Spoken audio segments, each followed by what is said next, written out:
काल आपण 18व्या अध्यायातल्या 21 नंबरच्या श्लोकला येऊन थांबलेलो होतो. ओळ क्रमांक 548 क्रमांकाच्या ओळीला येऊन थांबलेलो होतो आपण. देव सांगतात परमार्थ म्हणजे काय, 3 श्रद्धा 3 ज्ञान सांगितली. काल कर्माची 5 कारणं सांगितली. ज्याला आत्मतत्वाने जगत दिसायला लागलं त्याला कर्माची बंदीशाळा संपली. पण ज्याला देहच मी आहे आणि देहाच्या संबंधाने जेवढा मोठा पसारा आहे तो सगळं मी असं वाटल्यानंतर, तो विषयाकडे दृष्टी टाकल्यानंतर तो विषय मला मिळावा. विषय म्हणजे वाईटच नाही, त्यांनी विषय सांगितला आंबा. आंबा पाहिल्यानंतर त्याचा रंग दिसला डोळ्यांना. आंबा हे कानाने त्याच्या ऐकण्यात आलं. त्याच्यानंतर त्याला त्याच्या जिभेने रसाची गोडी कळते. त्यामुळे मग त्या विषयाच्या तो पाठीमागं पळत जातो जीव. आणि त्यामुळे तो जीव सुखाच्या ठिकाणी रममान व्हायला पाहिजे होता, पण तो बाहेर रमल्यामुळे मग तो विषयाकडे धावत धावत जातो आणि तो खालच्या दशेला, हीन दशेला, जीव दशेला येतो. आणि त्याला मात्र मग कर्माची बंदीशाळा होते. आणि एवढ्याही या 84 लक्ष योनीच्या कर्माच्या बंधनात तो फिरत असताना तो आत्मा त्याच्या बरोबर आहे, पण आत्म्याला त्या कोणत्याही गोष्टीची तकलीफ होत नाही. एक ज्ञानी माणूस आहे त्याला कर्माची बंदीशाळा नाही. अज्ञानी जीव आहे त्याला कर्माची बंदीशाळा आहे, पण त्याच्याबरोबर आत्मा आहे, त्या आत्म्याला मात्र कोणत्याही प्रकारची वेदना नाही असं सांगितलं. पण याच्यातला आपल्याला अभिप्राय कळाला का असं होईल. मागच्या वेळेला सांगताना तमोगुणी माणसाची श्रद्धा सांगत असताना तोही तप करतो, शरीराला त्रास देतो, स्वतःला डोक्यावर बुबुळ उगवून ठेवतो, आजूबाजूने अग्नी लावून घेतो आणि स्वतःला त्रास देतो. म्हणजे त्या हृदयात असणाऱ्या माझ्या आत्म्याला सुद्धा वेदना होतात. म्हणजे हे एक वाक्य आपल्याला ध्यानात ठेवण्यासारखे. आणि त्यांनी कमवलेली जी साधना, ती साधना तो जीवाला त्रास देण्यासाठी, इतर लोकांसाठी मारण करण्यासाठी, गारण मारण म्हणून वापरतो. त्यावेळेला त्या दुसऱ्या जीवाला सुद्धा तो जेव्हा वेदना देतो त्यावेळेला त्याच्या त्या दुसऱ्याच्या आत्म्याला वेदना होतात, त्या सुद्धा मला होतात. आणि म्हणून मला राग येऊन त्याला मी वाघ, सर्प आणि विंचू त्या योनीत टाकतो.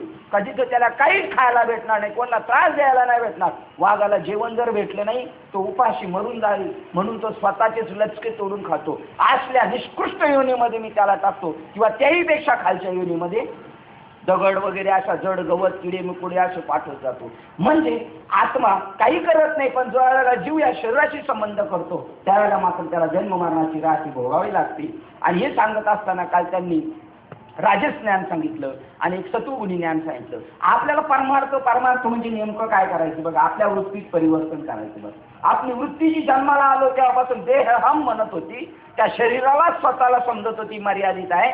आत्मा स्वतःला शरीरा एवढा समजत होता आणि म्हणून शरीराच्या कर्मसंबंधाने तो बांधला गेलेला आहे. कोण? आत्मा. मी स्त्री आहे म्हणल्यानंतर स्त्रीची कर्तृत्व तिला आली. तो म्हणतो मी पुरुष आहे, मला पुरुषाची कर्तृत्व आली. मी राजा आहे, मला राजाची कर्तृत्व आली. मी शिपाई आहे, मला शिपायाची कर्तृत्व आली. असं कोण म्हणतो? असं आत्मा म्हणतो. फक्त त्याच आत्म्याला कळावं का मी परिपूर्ण आत्मा आहे, मला कोणाचंच बंधन नाही, एवढं जेव्हा समजलं ना त्याचाच खऱ्या अर्थाने परमार्थ झालेलं आहे. मग तो काहीही करत असला कर्म तरी ते सांगतात त्याला कर्म शिवू शकत नाही, कारण त्याचा निश्चय झालेला आहे का मी देह नसून मी आत्मा आहे आणि आत्मा काहीच करत नाही, कर्म शरीर करतो आणि त्याच्यापासून वेगळा आहे. एवढा सिद्धांत कळला का आपला परमार्थ झाला समजायचा. आणि तो जोपर्यंत कळत नाही तोपर्यंत मग मात्र आपल्याला करणेच आहे. हे त्या खुंटले स्वभाव आहे आणि करी जरी आगवे तरी तो अकर्ता. आणि इथपर्यंत काल आपण आलो होतो त्याची विषय सांगताना ज्ञानेश्वर महाराज म्हणतात पहा, कारण कोणत्याही वस्तूचे महात्म्य कळले तर त्या वस्तूविषयी आदर आस्था प्रेम निर्माण होते. मग आपण एखाद्या नवीन शिकाने अनुभव घेतल्यानंतर त्याच्या पाठी मागू लागतो, चिंतन करा, अवस्था झाली पाहिजे. कशासाठी? त्याला त्या विषयाचं काय कळायला पाहिजे, महात्म्य कळायला पाहिजे. एकदा का त्याला त्याचं महात्म्य कळालं का तो करतो. मुलाला बघा शाळेत पहिलं बालवाडीत पाठवताना खाऊ देतो, अमुक देतो, तमुक देतो सांगतो, पण नंतर त्याला खाऊ देतो का? त्याला शाळेचं महात्म्य माहीत झालं तो शाळा सारख्याच रेग्युलर करतो. त्याप्रमाणे हाच अभिप्राय मनात घेऊन साधू संतांनी आपल्या प्रसादपूर्ण, ओजपूर्ण, अनुभूती संपन्न वाङ्मयाद्वारा प्रामुख्याने उपदेश करण्याचे कारण म्हणजे जीवास उपदेशाविना सहज स्वकल्याणाचे हितकारक धर्माचे व हिततम स्वरूप ब्रह्माचे ज्ञान असणे व होणे असंभवनीय होय. हे होय बोलायलाच पाहिजे. आपल्याला जो अनुभव आला तो आपल्याला बोलायलाच पाहिजे, कारण बोलला नाही तर जीवाला कळणार. म्हणून साधूला बोलावं लागतं. म्हणून आपल्या बाबांचा पण उद्देश आहे का आपण सगळ्यांनी बोललं पाहिजे. कारण का जर आपल्या विषयावर कानावर हा विषय आला नसता तर आपण तरी इथपर्यंत आलो असतो का? म्हणजे बोलल्याशिवाय लोकांना कळू शकत नाही. त्यामुळे ते म्हणतात हेच मनात संतांनी अभिप्राय घेऊन आपल्याला आपल्या प्रसादपूर्ण आपल्या मुखातून येणारा प्रसाद आहे. तुम्हाला सांगतो, तुम्ही ज्याच्याशी बी संबंध याल त्याचं समजायचं का उद्धाराची प्रक्रिया सुरू झाली. आपल्या जो बी सान्निध्यात येणार, कारण आपल्याला साधूचा प्रसाद मिळालेला आहे.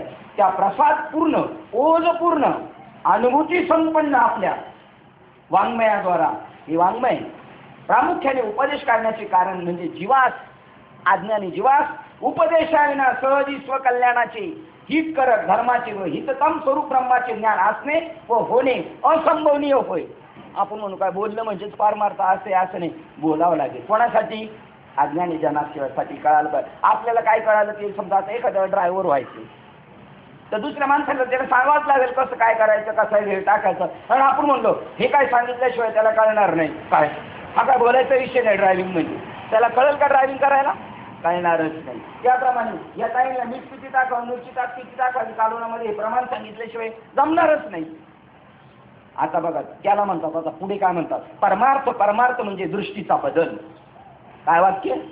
आम्ही परमार्थिक आहोत का? आपण ऐकलेले मधले बाबांचं कीर्तन, पिकलिया सेंदे कडूपणे गेले गजानन महाराज मंदिरावर, तेव्हा त्यांनी एक प्रश्न विचारला होता आपल्याला, आपण परमार्थिक आहोत का संसारिक आहोत?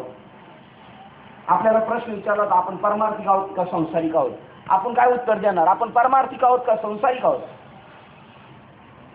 अरे पुरेपूर संसारिक आपण. ते म्हणले परमार्थिक बोलू सुद्धा, चुकून सुद्धा बोलू नका. परमार्थिक माणसाला एकच जगामध्ये दिसतं, सत्य तू, सत्य तू, सत्य तू. विठ्ठला कागा हा दाविला जगत आकारू, का दाखवला जगत आकारू? त्याला सत्याची प्राप्ती झालेली आहे, त्याला खरं परमार्थ म्हणतात. आणि आपल्याला फक्त दृष्टीत बदल करायचा आहे. दृष्टीत बदल करायचा. सृष्टी विश्वरूपच आहे, ईश्वर स्वरूपच आहे सृष्टी, पण आपल्या दृष्टीत बदल नसल्यामुळे आपण जेव्हा स्वतःला देह समजतो ना, त्यावेळेला तीच वृत्ती जेव्हा आपली बाहेर फेकली जाते तेव्हा सगळं जग आपल्याला काय दिसणार? चोर जर असेल तर स्वतः चोर असेल तर त्याला जग सगळं कसं दिसेल? तसं आपण कैसे भावे मग जग निव. आपण जेव्हा स्वस्वरूपाशी एकरूप होऊ तेव्हा ते म्हणतात परमार्थ. परमार्थ म्हणजे दृष्टीचा बदल. हाच या अर्थाने सार्थ आहे. तो दृष्टीचा बदल झाला तर त्या जीवनाचा, त्याच्या जीवनाचा, आपल्या जीवनाचा ज्याच्यात बदल झालाय ना, परमार्थ. परमार्थ म्हणजे, आणि ज्याच्यात खरोखर त्याला परमार्थ कळला त्याच्या जीवनाचा, चारित्र्यात बदलच होतो. आपण काय होतो? चरित्र म्हणजे तरी काय? आपण जे पहिले होतो ते नाही राहिलो. आता आपल्यात परिवर्तन झालं पाहिजे, शुद्ध होऊन जावं, शुद्धच झालं पाहिजे. चरित्र म्हणजे जीवनात बदल होतो. ज्ञानस्वरूप मनुष्यात, ज्ञानस्वरूप मनुष्यात श्रद्धेची, इच्छेची, क्रियेची किंबहुना जीवनाच्या आविष्कृत होते. त्रिगुणाची वाढ ही ज्ञानस्वरूपच होते. या दृष्टीने चरित्राचा व्यावहारिक जीवनाचा किंबहुना अज्ञान व तत्कार्य दुःख याहून अतीत असणाऱ्या विवेक सिद्ध जीवनाचा हाच उपाय असल्यामुळे ज्ञानेशुद्धला हे जे सर्व शुद्ध असे पूर्ण म्हणतात. सात्विक चोखट ज्ञान झाले म्हणजे, सात्विक चोखट ज्ञान चोखट झाले म्हणजे तो थेट तृणापासून, शिवापासून तर तृणापर्यंत भूत व्यक्त भिन्न भिन्न रूपाने दिसत नाही. किंबहुना पा जर शुद्ध ज्ञान झालं आपल्याला तर काय झाले ते म्हणतात, ज्यावेळेला शुद्ध ज्ञान होईल तेव्हा शिवापासून तो थेट तृणापर्यंत म्हणजे गवतापर्यंत भूत व्यक्ती भिन्न भिन्न रूपाने दिसत नाही. त्याला सगळं एक दिसतं, दोन वेगळं दिसत नाही. किंबहुना जाणता, जाणणे आणि जाणावे हेही उरत नाही. अर्जुना राजज्ञान हे भेदाची काळ धरून चालते. राजज्ञान कशाची बुद्धी? भेदाची. भूतांच्या वैचित्र्यामुळे जे ज्ञान आपण स्वतः वैचित्र्यात पाहून झाल्या ज्ञाता जीवात चकवून बराच भ्रमिष्टपणा आणते. राजज्ञान भ्रमिष्टपणा आणते. एकाचे दोन दिसायला लागतात त्याला. त्यामुळे या राजज्ञानाच्या ऐक्यबोधाची कल्पनाच नाहीशी झालेली असते. म्हणून राजज्ञानाला ऐक्यबोधाची कल्पना ऐक्यबोधच होऊ शकत नाही. त्याने ती कल्पना सुद्धा करू शकू नये, कारण त्याच्याकडे दोन आहे आणि एक झाल्याशिवाय ज्ञान सक्सेस होत नाही. तामज्ञात विधिवस्त्रहीन असते ते ज्ञान निश्चितच सोडावे. म्हणून विहिताचा आदराने अंगीकार करावा. हे विषयाच्या बाबतीत जाणत नाही आणि तामज्ञान तर काहीच जाणत नाही. ते स्वयं पळत सुटलेले. आणि काल आपण इथपर्यंत आलेलो होतो. कालचा विषय आपण पाहिलेला 21 नंबरचा श्लोक आपण काल वाचला होता.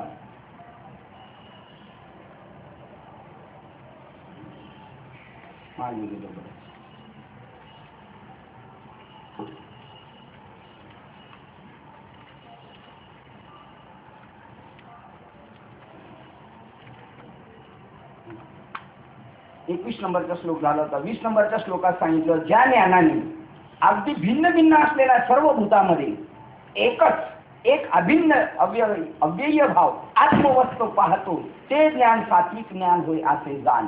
भिन्न भिन्न स्वरूपाची व्यक्तिमत्व आहे तरी सुद्धा त्याच्यामध्ये जो ऐक्य पाहतो त्याला सात्विक ज्ञान म्हणतात. त्याच्यानंतर आपण जाता जाता जो श्लोक पाहिला होता, परंतु जे ज्ञान सर्व प्राण्यांमध्ये प्रत्येक शरीरात भिन्न भिन्न रूपाने भिन्न भिन्न लक्षणाने निरनिराळे पदार्थ ते ज्ञान राजस आहे असे जाण. जे वेगवेगळं जाणतं ते राजस ज्ञान, ऐक्य जाणतं ते सात्विक ज्ञानानं. आता आपण तामस ज्ञानाकडे पाहतोय. आपल्या ओळीकडे आपण सुरुवात करूया.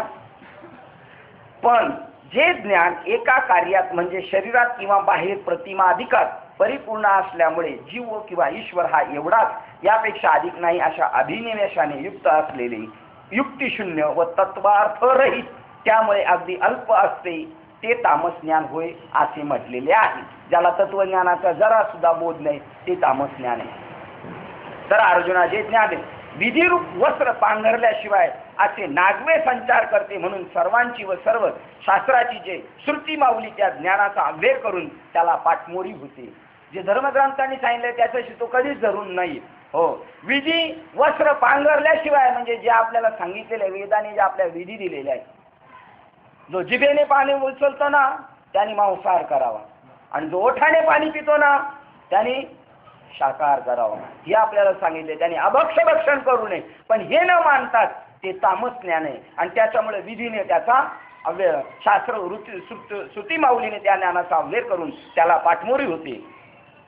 श्रुतीस अनुसरणाऱ्या इतर शास्त्रांनी त्या तामस ज्ञानात ते निंद्य आहे म्हणून बट्टा दोष देऊन आपल्याला विटाळ होईल म्हणून म्लेच्छ धर्मरूपी डोंगराकडे त्याची गोळवण केली म्हणजे बहिष्कृत ठेवले. जे ज्ञान तमोगुणीरूपी पिशाच्याने पछाडल्यामुळे त्याचा संचार झाल्यामुळे वेडे होऊन फिरत आहे. जसे ओसाड घरात सोडलेले एखादे कुत्रे स्वेच्छेने वागते ते ज्ञान विषय भोगार्थ शरीर संबंधाची नित्याची अडचण बाळगीत नाही.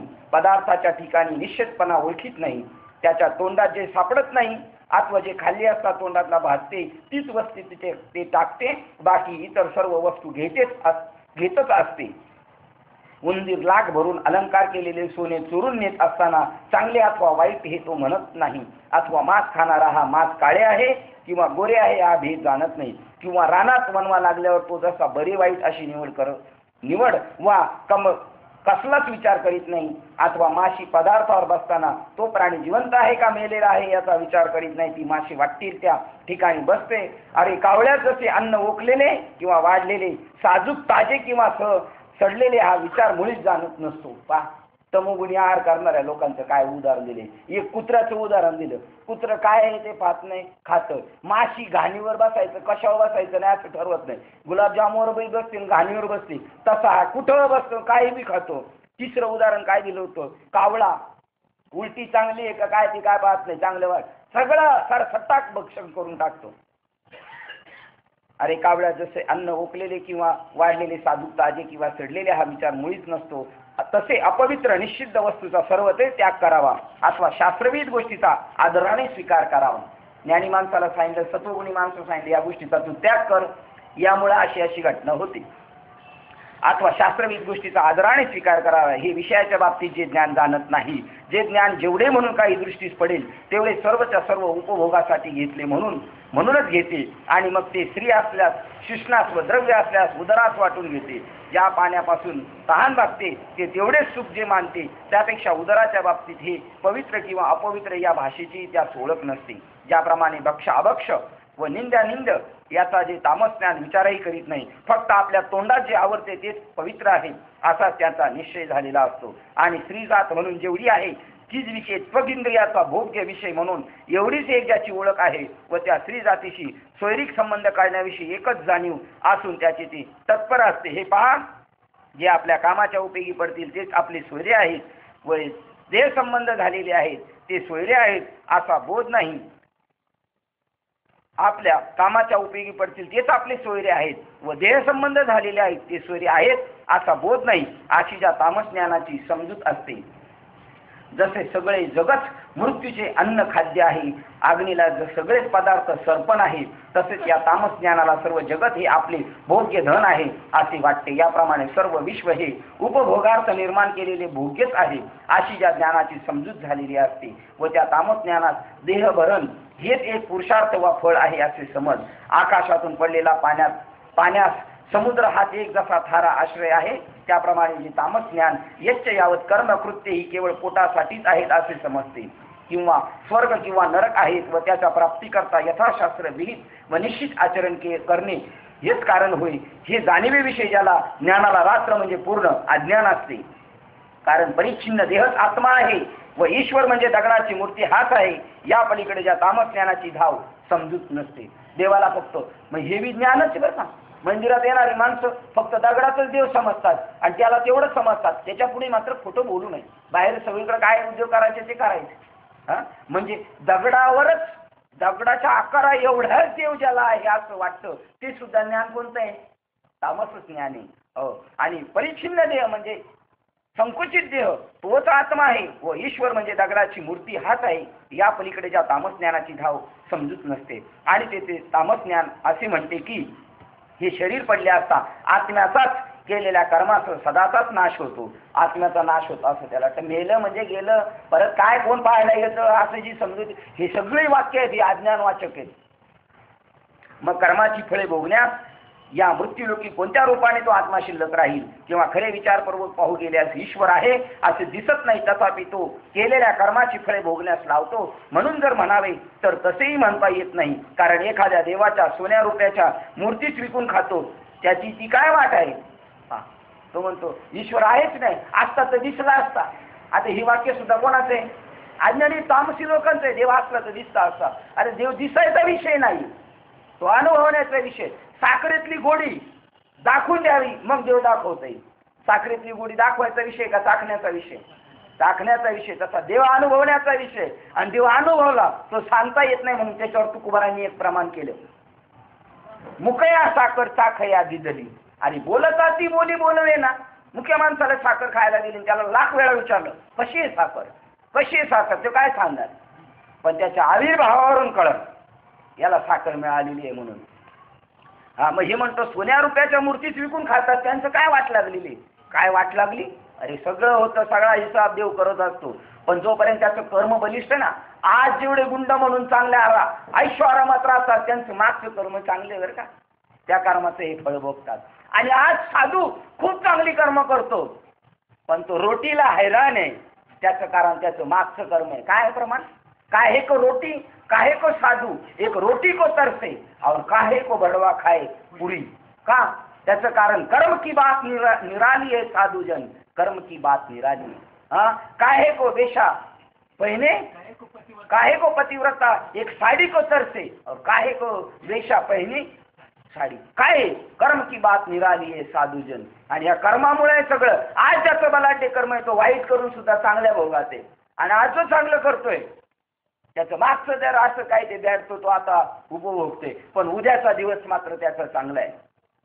गावाच्या आज ही एक ओळ मी नवीन कीर्तन काय झालं तेव्हा पाठ केली होती, पण ही ओळ काय सांगते?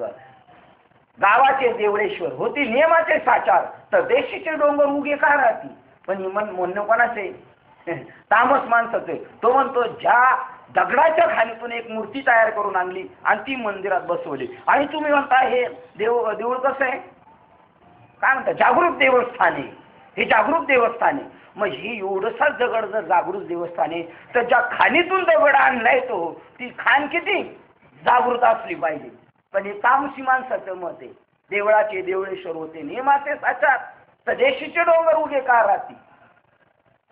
गावच्या देवळातील प्रमुख देव ते जर खरोखर कर्माबद्दल शासन करणारे नियमक असतील, तर त्या मूर्तीच्या डोंगरातील दगडाच्या तयार केलेल्या असतात, ते डोंगर तरी स्वस्त का बसतील.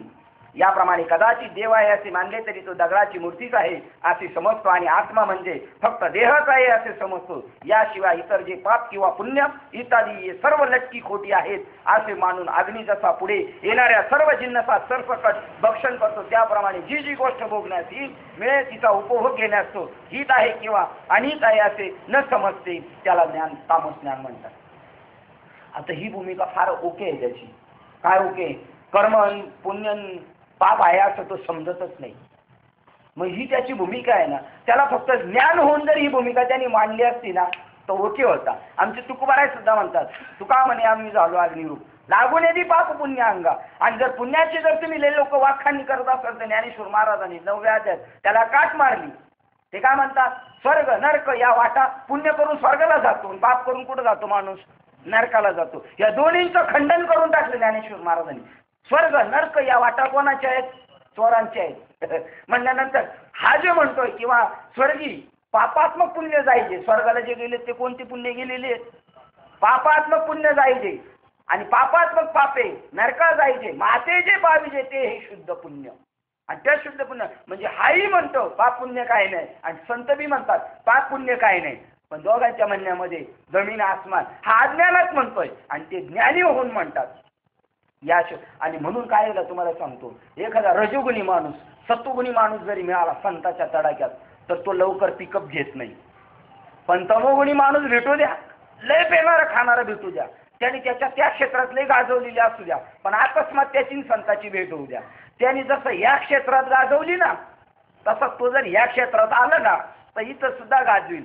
कारण ते पहिलेच असतात, पेल्यानंतर सुद्धा त्यांची हीच भूमिका असतात, भक्त ऐसे जाणाजे देही उदास. ते पेल्यावर बी देवाचा उदास असतात. आणि आता तर त्यांनी कोणता रस घेतलेला आहे, नाथ महाराज भागवता म्हणतात, अरे जो मोले मदिरा खाय तोही मदिरा आनंदे नाचे गाय.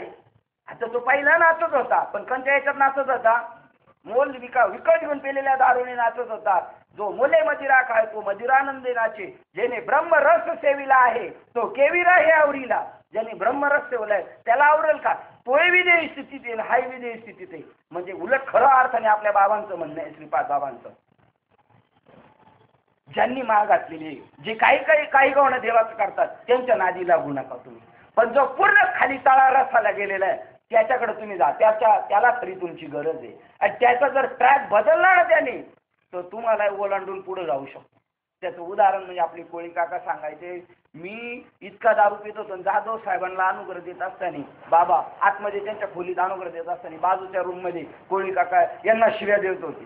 हे काय बोला लोक यांचं चाललंय. पण त्यांनी अनुग्रह घ्यायचं ठरवला तर म्हणले आदल्या दिवशी सगळ्या मित्रमंडळीला बोलवलं, आज जंक्शन पार्टी म्हणली, उद्यापासून मी माळकरी होणार आहे, परत काय आपल्या गाठी भेटी होणार नाही. जंक्शन पार्टी झाली आणि दुसऱ्या दिवशी सकाळी अनुग्रह आणि संध्याकाळीच बाबा त्यांना प्रबोध द्यायला लागले होते बरं.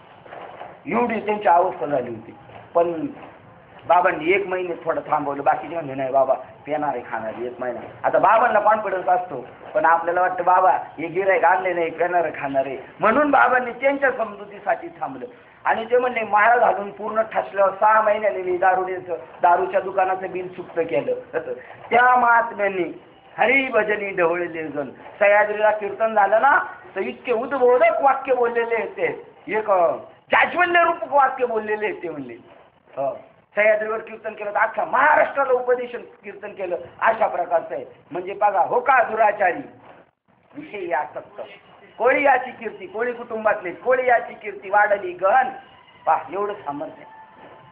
याप्रमाणे कदाचित देवाचे मानले तर दगडाची मूर्तीच आहे असे समजतो आणि आत्मा म्हणजे फक्त देहच समजतो. याशिवाय इतर पाप किंवा पुण्य इत्यादी सर्व लटकी खोटी मानून अग्नी जसे पुढे येणाऱ्या सर्व जिन्नस सरसकट भक्षण करतो, त्याप्रमाणे जी जी गोष्ट भोगण्यास येईल त्या मिळेल तिचा उपभोग घेण्यातच हित आहे असे ज्ञान समजते. चर्मचक्षु जे जे पदार्थ दाखवतील म्हणजे दृष्टीच पडतील व इंद्रिय ज्या विषयाची गोडी लावेल त्याच गोष्टी खऱ्या आहेत असा त्याचा पक्का अनुभव निश्चय झालेला असतो. अर्जुना फार काय सांगावे, आकाशात धुराची लोट वेलीप्रमाणे व्यर्थच वाढतात, त्याप्रमाणे ज्याची अनुभूती अशा रीतीने व्यर्थच वाढत जात असल्यामुळे आढळातील कोरडा किंवा ओला असला तरी कोणत्याच उपयोगाचा येत नाही असा जो भेंडाचा वृक्ष तो मोठा वाढून जसा व्यर्थच मोडून जातो, अथवा उसाचा आलेली कणसे किंवा नपुसक माणसे या व निवडुंगाची झाडे वराने ही सर्व जशी निरुपयोगी आहेत, जो मनुष्य जन्माला येऊन ईश्वर प्राप्ती करत नाही त्यालाही सगळे ताश्चर्य ओढलेले. काय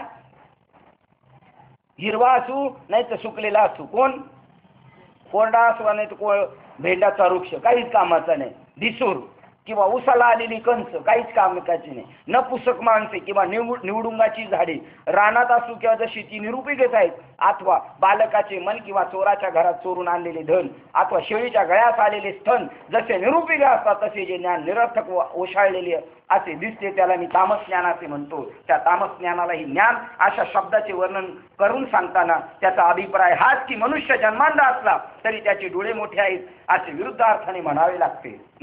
काय माऊली म्हणतात, तामस ज्ञानाला ज्ञान म्हणतोय मी, ते का ज्ञान आहे का? पण तरी सुद्धा का म्हणावं लागलं? जरी एखादा जन्मांधार आंधळा असला तरी त्याचे डोळे कसे असतात? आपण म्हणतो तो मोठ्या डोळ्याचा आहे, पण त्याला दिसतंय का त्यांनी? तसं हे ज्ञान नाहीच आहे. पण म्हणण्यात तुम्हाला आपल्याला कळण्यासाठी किंवा बहिऱ्याचे कान काय सरळ मोठे आहेत? कोणाचे? बहिऱ्याचे कान काय सरळ मोठे, त्याला ऐकायला काही येत नाही.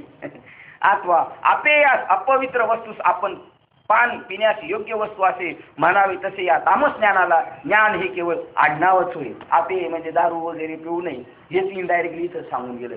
पण त्याला लोक काय म्हणतात? पेय आहे. अपेयाला काय म्हणतात? पेय आहे. तसं याला ज्ञान म्हणतात. हे राहू दे. निरा म्हणतात.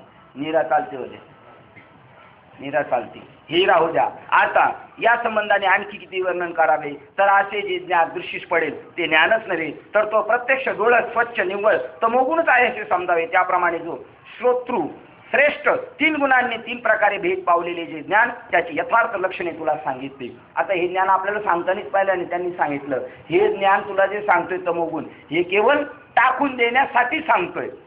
म्हणून एका पाण्याला जसे ओघाप्रमाणे जिकडे लावावे तिकडे ते वाहत जाते, तसे कर्म हे ज्ञानाच्या 3 भागामुळे निरनिराळे 3 प्रकारचे घडते. ते 3 प्रकारच्या ज्ञानाच्या अनुरोधाने जे ज्ञान 3 प्रकारचे कर्म होत असते त्यापैकी सात्विक कर्माची लक्षणे प्रथम सांगतो ती आई. आता सात्विक कर्माची लक्षणे सांगतात. तर पतिव्रता स्त्री आलिंगनाने प्रिय पती जसा संतोष होतो तसे आपल्या अधिकारानुरूप आपल्या वाट्यास आलेले जे कर्म ते कर्म जो स्वभावता संतोषाने आचरण करतो. सावळ्या रंगाच्या शरीरात जसे चंदन शोभते व तरुण स्त्रीच्या नेत्रात जसे अंजन शोभा देते तसे ज्या अधिकारानुरूप कर्तव्य अशा नित्यकर्माचे आचरण केले असता त्यास भूषणच येते. ते नित्य कर्म करीत असतात त्यास नित्य नैमित्तिक कर्माची भर पडली, सहाय्यता लाभली असता सोन्याच्या दागिन्यास सुगंधाने शोभा यावी त्याप्रमाणे नित्य कर्मात शोभा येते. शरीर जरी शरीराने जीवाने व संपत्ती खर्चूनही माता आपल्या बालकाचे भरण पोषण करते तरी तिला पालनाच्या कष्टाचा कंटाळा आला असे कधीही होत नाही. काय दृष्टांत दिला? हा बारकाईने आपल्या जीवनात उतरवायचा आपल्याला. जसं संसारात आपण एवढे दिवस राबलो तरी आपल्याला असं वाटतं का शिनलोय म्हणून? नाही, माझा मित्र आहे, आमचे दादा आहेत, आम्ही त्यांना दादा म्हणतो, माझ्या मित्राचे भाऊ मुक्ताबाई हॉस्पिटल आहे. म्हणलं दादा आपण एवढं जरी केलं ना पण देव प्राप्त नाही केला काय उपयोगाचं नाही. ते म्हणले तू कसं काय असं म्हणतो संपत? आपण गावावरून आलो, आपल्याला घर नव्हतं, दार नव्हतं, लोकांकडे जेवायला होतं, आपण आता खोली घेतली, मुलांना डिग्रीपर्यंत शिकवतोय, आता आपण कसं काय बरं? तू का म्हणतो व्यर्थ आहे? आता ते व्यर्थ आहे का? सार्थ आहे. ईश्वर प्राप्त नाही केला सगळं व्यर्थ आहे. हरी बिन जन्म नरकच आहे. गुखडीत त्याच्यात फरक नाही. ज्याच्या जीवनात ईश्वराची प्रचिती अनुभव आत्मा साक्षात्कार नाही त्याच जगणं म्हणजे गुखडीत त्याच्यात फरक नाही. त्यालाच ज्ञानेश्वर महाराज म्हणतात नरकाची पै. आता इथून डोंगरावरून जाताना नाक दाबून जातो ना, का जातो? कारण ते टाकाऊ गोष्ट आहे. तसं याचं जीवन कसं आहे? टाकाऊ आहे. तसं हे सांगतात आई मुलाचं संगोपन करते, वेळ प्रसंगी झिजते, जेवणातून उठावं लागतं. आईला पोरांनी शिकली असते तर जेवणातून उठावं लागतं. किती कष्ट सोसते, पैसे खर्च करते, रात्रीचा दिवस करून हॉस्पिटलला मध्ये राहते, पण तिला त्याचं कष्ट होतं का? आणि जर कष्ट होत असेल तर ती आई आहे का? ती म्हणत असेल हे एवढं मी केलंय तुझ्यासाठी. पण आत्ताची पोरं बिले हुशार आहेत. ते म्हणतात तुम्ही तुमचं कर्तव्य कर्म केले. ते म्हणतात जन्माला घालून पस्तावलो. म्हणजे तुम्ही ठरवून आम्हाला जन्माला घातलेलं नाही. तो नैसर्गिक रूपाने आमचा जन्म झालेला आहे. म्हणजे हे जे बोलणं आहे ना हे उपकाराची भाषा आहे. तसं ते म्हणतात जसं त्या आईला त्या मुलाचा सांभाळ केल्याचं कोणत्याही प्रकारचं कष्ट होत नाही तसा परमार्थ आता आपल्या वाट्याला आलेलं सगळं कर्म करताना तो शिनला नाही पाहिजे. बालकाची भरण पोषण करते तरी तिला पालनाच्या कष्टाचा कंटाळा आला अशी कधीच होत नाही. तसे सर्व प्रकारे कर्माचे अनुष्ठान करतो आपल्या वाट्याला आलेलं कर्म. आणि आता आपल्या वाट्याचं कर्म खरं काय सांगू तुम्हाला? आपल्या वाट्याचं कर्म घरदार प्रपंच बिलकुल नाही. कळावं आपल्या सगळ्यांना. कारण आपणच खऱ्या त्या अभंगाचे खरे पदाधिकारी आपण आहोत. धर्माचे पालन करणे पाखंड खंडन हेची करणे आम्हा हे आपलं कर्तृत्व आहे आता सध्या. कारण ज्याला डोळे दिलेत आणि त्याच्या समोर आंधळी माणसं जर गटारात पडत असेल तर याचे डोळे काय उपयोगाचे. तसे आपले डोळे उघडलेत ना आता. हे जग नसून सगळं ब्रह्म आहे आणि हे माणसाच्या जीवनीत कळल तर आपल्याला जे कळालेले ते ज्ञान वाटावं ना. शाळेमध्ये इंग्लिशचे टीचर वेगळे आहेत, सायन्सचे टीचर वेगळे आहेत, मग त्यांनी आपापलाच विषय शिकवावा ना. आणि ते आपापलाच विषय शिकवतात ना. मग आपला विषय काय. विषय तो त्यांचा झाला नारायण, विषय तो त्यांचा झाला नारायण. नावडे जन धन माता पिता, नावडे जन धन माता पिता, विषय तो त्यांचा झाला नारायण. आपला व्हावा नसल झाला तर अजून तरी सावध होई मुडा. अरे संसार नव्हे देह पाण्याचा. आपण ज्याच्यामध्ये त्या संसारात जातो तो संसार आणि आपला देह नदीवर आलेल्या पाण्यावर आलेला जो बुडबुड आहे तेवढा क्षणिक आहे आपलं जीवन. आपलं कर्म ते आपल्याला याच्यासाठी देवाने पाठवलेले. सर्व प्रकारे कर्माचे अनुष्ठान करतो पण फलाची लोकदृष्टीने इच्छा मात्र धरीत नाही. पण सर्व कर्म ब्रह्मार्पण करतो. आपल्या वाटून केलेलं हाताने केलेलं कर्म सगळं ब्रह्मार्पण होतं. म्हणून होईल का कर्म ब्रह्मार्पण. पूजेला आपल्याला ब्राह्मण काकाने सांगितलं मला ब्रह्मार्पण वस्तू कधी होईल. ज्या वेळेला साधूकडून बोध होईल. साधू म्हणजे देव पाहायचं गेलो दैवत झालो ब्रह्म झालो. आता त्या ब्रह्म व्यक्त्याने ब्रह्मवेत्याने केलेली कर्म सगळी काय झाली ती ब्रह्मा. म्हणजे आपण ब्रह्म व्हावं आणि ब्रह्म झाल्यानंतर म्हणायचा विषय नाही. तुमच्या हातातून जी बी कर्म होणार ती कोणती होणार आहे ब्रह्मार्पण होणार आहे का. आणि आपला कोणी प्रियकर घरी आल्यावर त्याचा सन्मान समयी आपल्या जिन्नस उरेल किंवा सापडेल ही स्वभावता लक्षातही येत नाही. तसे कर्म करीत असता उचित प्रसंग साधूजन घरी आल्यावर त्यांची आदरातिथ्य करण्यात वेळ मोडून जरी नित्य कर्म करण्याची राहिली. काय वाक्य. अहो बाबा आले घाटकोबेडेशनला बाबा आले तर आपण होतो यावले या अजून आम्ही आणि तुम्ही मंदिरात पोचले का बाबा. आलो मी आलो जरा घरी आता गाडीवर होतो थोडा ट्रॅफिक मध्ये अडकलो होतो. असं वाटतं खरं हेच आहे आपल्याला म्हणून असं वाटतं त्याला बाजूला घ्यावं कोपऱ्यात न्यावा आणि 2 झापडी मारून आणावं. इथं कळायला नको तुला. बाकीचं कळतं ना सगळं बाबा म्हणतात. बिलाड्या पण तू वाक्य बाकीचं कळतं ना. बहिणीला बहीणच म्हणतो ना. आईला आईच म्हणतो बायकोला बायकोच म्हणतो ना. मग ह्या सगळ्या जर गोष्टी कळतात तर धर्माच्या गोष्टी नको कळायला. सगळ्या गोष्टी शिकवाव्या लागतात. ब्रह्मदेवाच्या परीक्षेला पास झालेली माणसं त्या गोष्टी शिकवाव्या लागल्या नाही ह्या शिकवायला पाहिजेत. का नाही कळत. कळून सुद्धा देखोनी ऐकून एक अंध बहिरे झाले. विषयाचे लंपट बांधून यमपुरीस नेले. साधूजन घरी आल्यावर त्यांचा आदर तिथे वेळ गेला का आपला. आपण जर आपल्या आवडतीचा माणूस आला घरी आपण तर आपण असं वाढतो आपल्याला शिल्लक राहतं का नाही याचा आपल्याला पत्ता राहत नाही. वेळ मोडून जरी नित्य कर्म करण्याची राहिली तरी तो नित्य कर्म करण्याची राहिली असा खेद मनात होऊ देत नाही. अहो किती वेळा असं होतं. काय वेळा आपण जातो भेटले बाबा चला बाबांना गाडीत बसवायला गेलो भेटले सहज काय आपल्याला देव सहज सेवा देतो बाबा. माझं पॅसेंजर आहे नेहमीच चेंबूरला जायचं आणि बाबा इथं वाट बघत होते. रोज ती असतात ते त्या दिवशी दोघंच होतं बाबा रिक्षा करत होते सकाळी. कुठं जायचं म्हणले चेंबूर माहिती सर म्हणलं मला तिकडंच जायचंय शाळेने अँकरचं तिथं कॉलेजला. त्याला दोघांना सोडलं आणि बाबांना सोडलं. बाबांचं चाललं जावले तुम्ही मला गाडी यायला टाईम होईल. आपण म्हणलं थांबवले. ते म्हणले म्हणतोय ना मी जावले पण आपला वेळ व्यर्थ गेलाय का. आपला वेळ तोच सार्थकी झाला. धन्य काळ जो संतांच्या समगमात जातो ना बा ते प्रमाणात होत असेल नाही. जेवढा संत संगत जातो ना काळ तोच खरा. असा खेद मनात राहत नाही तर नित्य कर्म करण्याची राहिले असा मनात खेद होऊ देऊ नये किंवा ते कर्म त्याच्या हातून यथासांग शेवटात गेले असे ज्याला आनंदाने गर्वाने सोडत नाही. आपल्याकडून झालं तरी सोडत नाही. बा एकाने ते बाबांच्या याच्यात आनंद यात्रेमध्ये लिहिलेले एका वक्त्याने लिहिलं. बाबांना आम्हाला नाशिकला घेऊन जायचं होतं आणि आपले एक रिक्षावाले साधक होते. त्यांना मी म्हटलं लवकर सकाळी आवरून या. आम्ही 11 वाजले 9 वाजता त्याला टाइम दिला 10 वाजले 11 वाजले. आता बाबांचं काय प्रवचन बसलं का चालू झालं ज्याच्या घरी जायचं त्याला 11 वाजले तरी येईल. आणि मग मी मात्र काय केलं माझ्या स्कूटरवर बाबांना घेतलं वयानुसार आणि गेलो धड करत गेलो. आता हे चरित्र वाचत असताना ज्या रिक्षावाल्यांनी बाबाला टाळून दिली 11 वाजेपर्यंत वाट बघून आला नाही त्याला आता काय वाटत असेल. अरे रे रे माझ्याकडून राहून गेलं. मग मी बाबा किती वेळा खंत करतात म्हणजे माझ्या कामधंद्यामुळं आणि परिस्थितीमुळं मला बाबांबरोबर जास्त फिरता नाही आलं. खंत वाटते ते म्हणले. कधी कधी ते म्हणले बाबा यायचे, म्हणजे बाबांचा धंदा कसला, दाढी डोकी करायचा, आणि बाबा जर आले कधी राहुरीला तर मग बाबांना वाटलं बा चला दाढी करून यावं, आले आपल्या साधका कोण, तर ते बाबांचा नंबर आला आणि जर दुसरं कोण गिरायक आलं का मी म्हणायचं बाबा थांबता का एवढे गिरायक उरकून देतो, मग मी द्यायचं पण बाबांना थांबवायचं. आता मला इतकं वाईट वाटतं की आपण बाबांना थांबून ठेवत होतो, एका 5 रुपयाच्या दाढीच्या गिरायकासाठी थांबून ठेवत होतो बा. म्हणजे वेळ गेल्यानंतर मग आहे तेव्हाच आपण शहाणं झालेलं बरं ना, वेळ गेल्यानंतर म्हणजे ते शहाणे झाले असं नाही, पण ते म्हणतात आम्हाला खंत वाटते, आणि ते म्हणतात की होते तेव्हा आम्हाला नीट कळाले नाही, गेल्यावर काय आपण डोकं हालरोतोड करत बसायचं. हा अरे आहे तोपर्यंत आनंदाने तो व्यवहार करून घ्यायचा. या युक्तीने जे कर्म होत असते आणि चांगलं झालं तरी गर्वाने चढत नाही, या युक्तीने जे कर्म होत असते त्याला अर्जुना सात्विक कर्म असे नाव त्याच्या योगामुळे गुणामुळे त्यास प्राप्त होत असते असे समज. पुढे राजस कर्माचे खरे लक्षण सांगतो, ते ऐकण्यास हायगई करू नको, कारण त्याच्यामध्ये काय हायगई करू नको तर प्राणी मात्र कमीत कमी रजोगुणामध्ये जास्त लोक आहेत, तमोगुणात कमी आहेत आणि सत्वगुणात कमी आहेत, पण रजोगुणी आहे. म्हणून हे सगळे जे व्यवहार सृष्टीचे चाललेत हे रजोगुणाचे. जन्म आणि मृत्यू, जन्म होणे हा सुद्धा गुण कोणाचा आहे, रजोगुण हा ब्रह्मदेवाचा आहे.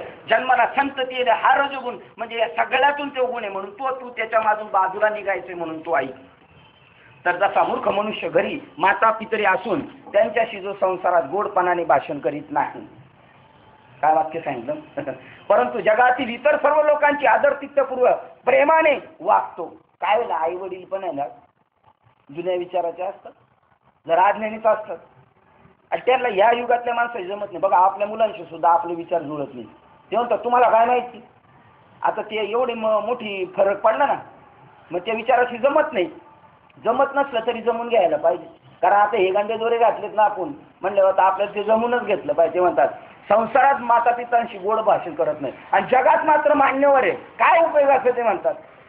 परंतु जगातील इतर सर्व लोकांशी आदरतिथ्यपूर्वक प्रेमाने वागतो, किंवा तुळशीच्या झाडाला दुरून पाण्याचा शिंतोडाही घालत नाही, कारण त्यापासून फल किंवा पुष्प याची काय प्राप्ती होणार आहे. परंतु द्राक्षाच्या झाडाच्या बुडास मात्र दूध घालतो, त्याप्रमाणे 2 वेळा आले द्राक्षाच्या झाडाला दूध घालतात. त्याप्रमाणे मग आपले असंच चालले, आपण राज्य संसार म्हणजे द्राक्षाचे झाड आहे, त्याला दूध घालायचं काम चालले आपलं, आहे का नाही. त्याप्रमाणे अवश्य आचरणीय अशी जी नित्य नैमित्तिक कर्मे आहेत त्यांचे आचरण करण्याविषयी जो बसल्या जागेवरून उठू सुद्धा शकत नाही. एरवी इतर काम्य कर्माच्या नावाची म्हणजे धन आणि देहाधिक सर्वस्व जरी खर्च करावे लागले तरी आपण फार खर्च केला असे त्यात शिनही वाटत नाही. जिथं आपल्या कामना आसक्ती आहे तिथं खर्च भरपूर करतो, पण तिथं खर्च केल्यासारखं वाटत नाही. अरे वाढीदिडीच्या व्यापारात पैसे मिळतील तेथे द्रव्य खर्च करण्यात त्याची तृप्ती होत नाही. म्हणजे वाढीदिडीच्या म्हणजे समजलं का तुम्हाला, 3 महिन्यात दुप्पट का तिप्पट होते, 3 महिन्यात दुप्पट होते ना. मग काही ट्रक विकले, खोल्या विकले, दागिने विकले, कशासाठी, तिथं काहीच नाही. आणि धर्माच्या कार्याला मात्र हातचा राखून तर ते म्हणले तिथं दुप्पट तिप्पट कुठे जाणार, खाली खड्ड्यात पडणार, है की. आता आपले ते नलावडी साहेबांचे भाऊ आहेत आमचे मामा, ह्या दोघांनी भरले, ते म्हणले मलाही भरायचे. ज्याच्याकडे भरायला गेले ना पारशीवाडीत तो शेरेकर स्कूलमध्ये, तो म्हणला हो महाराज तुम्ही काय भरू नका भाऊ, तुम्ही काय भरू नका, सध्या आवाज वेगळाच चाललाय. परत माझ्यावर येईल, तो म्हणला नाही आम्ही पूर्ण विचार करून आले भरायचेच म्हणून. समोर तो सांगतो तरी सुद्धा ऐकत नाही. काय म्हणावं, हे संत सांगत होते, वाजत असे बोंब. शेरेकर स्क्रीनचा माणूस सांगतो एजंट, हो साहेब जरा आवाज बेकार आलेले भरू नका बरं का, मी गॅरंटी देणार. तरी वाजत असे बोंब, कोणी नाही ऐकती कानी. काय आणि हरी हरी न म्हणती त्या थोर झाली हानी. अरे वाढीदिडीच्या व्यापारात पैसे मिळतील ते द्रव्य खर्च करण्याची त्याची तृप्ती होत नाही. किंवा जसे जमिनीत बी धान्य पेरू लागल्यावर किती पेरले तरी कुंभे असते पुरे असे म्हणवत नाही. किंवा परीस हाती आल्यावर जे लोखंडाचे सोने करण्याकरता सर्व संपत्ती खर्च करूनही उल्हासाने लोखंडीच खरेदी करतो आणि उत्कर्ष पावतो. ही युक्ती सांगितली इथं युक्ती सांगितली. मग त्याप्रमाणे पुढील प्राप्त होणाऱ्या फलाच्या आशा ठेवून कठीण अशी काम्यकर्मे पुष्कळ करतो, परंतु त्या अगदी थोडीच केली असे मानतो. त्या फलाची इच्छा करणाऱ्याकडून जितकी म्हणून काम्यकर्मे असतील तितकी यथाविधी अगदी बरोबर केली जातात. केलेल्या त्या काम्यकर्माची आपल्या तोंडाने वाकखाणणी करून दौंडे देऊन प्रसिद्धी करतो. आपण चांगलं कर्म करायचं, पण कधी ह्या कानाचं त्या कानाला कळालं नाही पाहिजे. बस केलेलं आपलं सुद्धा आपल्याला आठवलं नाही पाहिजे, त्यातच आपलं हित आहे. आणि केलेल्या त्या कामकर्माची आपल्या तोंडाने वाखाणणी करून दौडी देऊन प्रसिद्धी करतो व मी मोठा कर्मठ आहे, मी अमुक कर्म केले या नावाच्या ख्यातीने चोहीकडे वाणी वाटून पसरवतो. सगळीकडे सांगत असतो आम्ही येऊ केलं, आम्ही तेव केलं. काहीच नाही. तुम्हाला सांगतो आपण धर्माचं सुद्धा आपण सगळे भाऊ बहीण एकत्र आहोत. इथं कोण शहाणा नाही, कोण वेडा. आपण करायचं आपल्याला येतं, सांग जेवढं जमत तेवढं करायचं.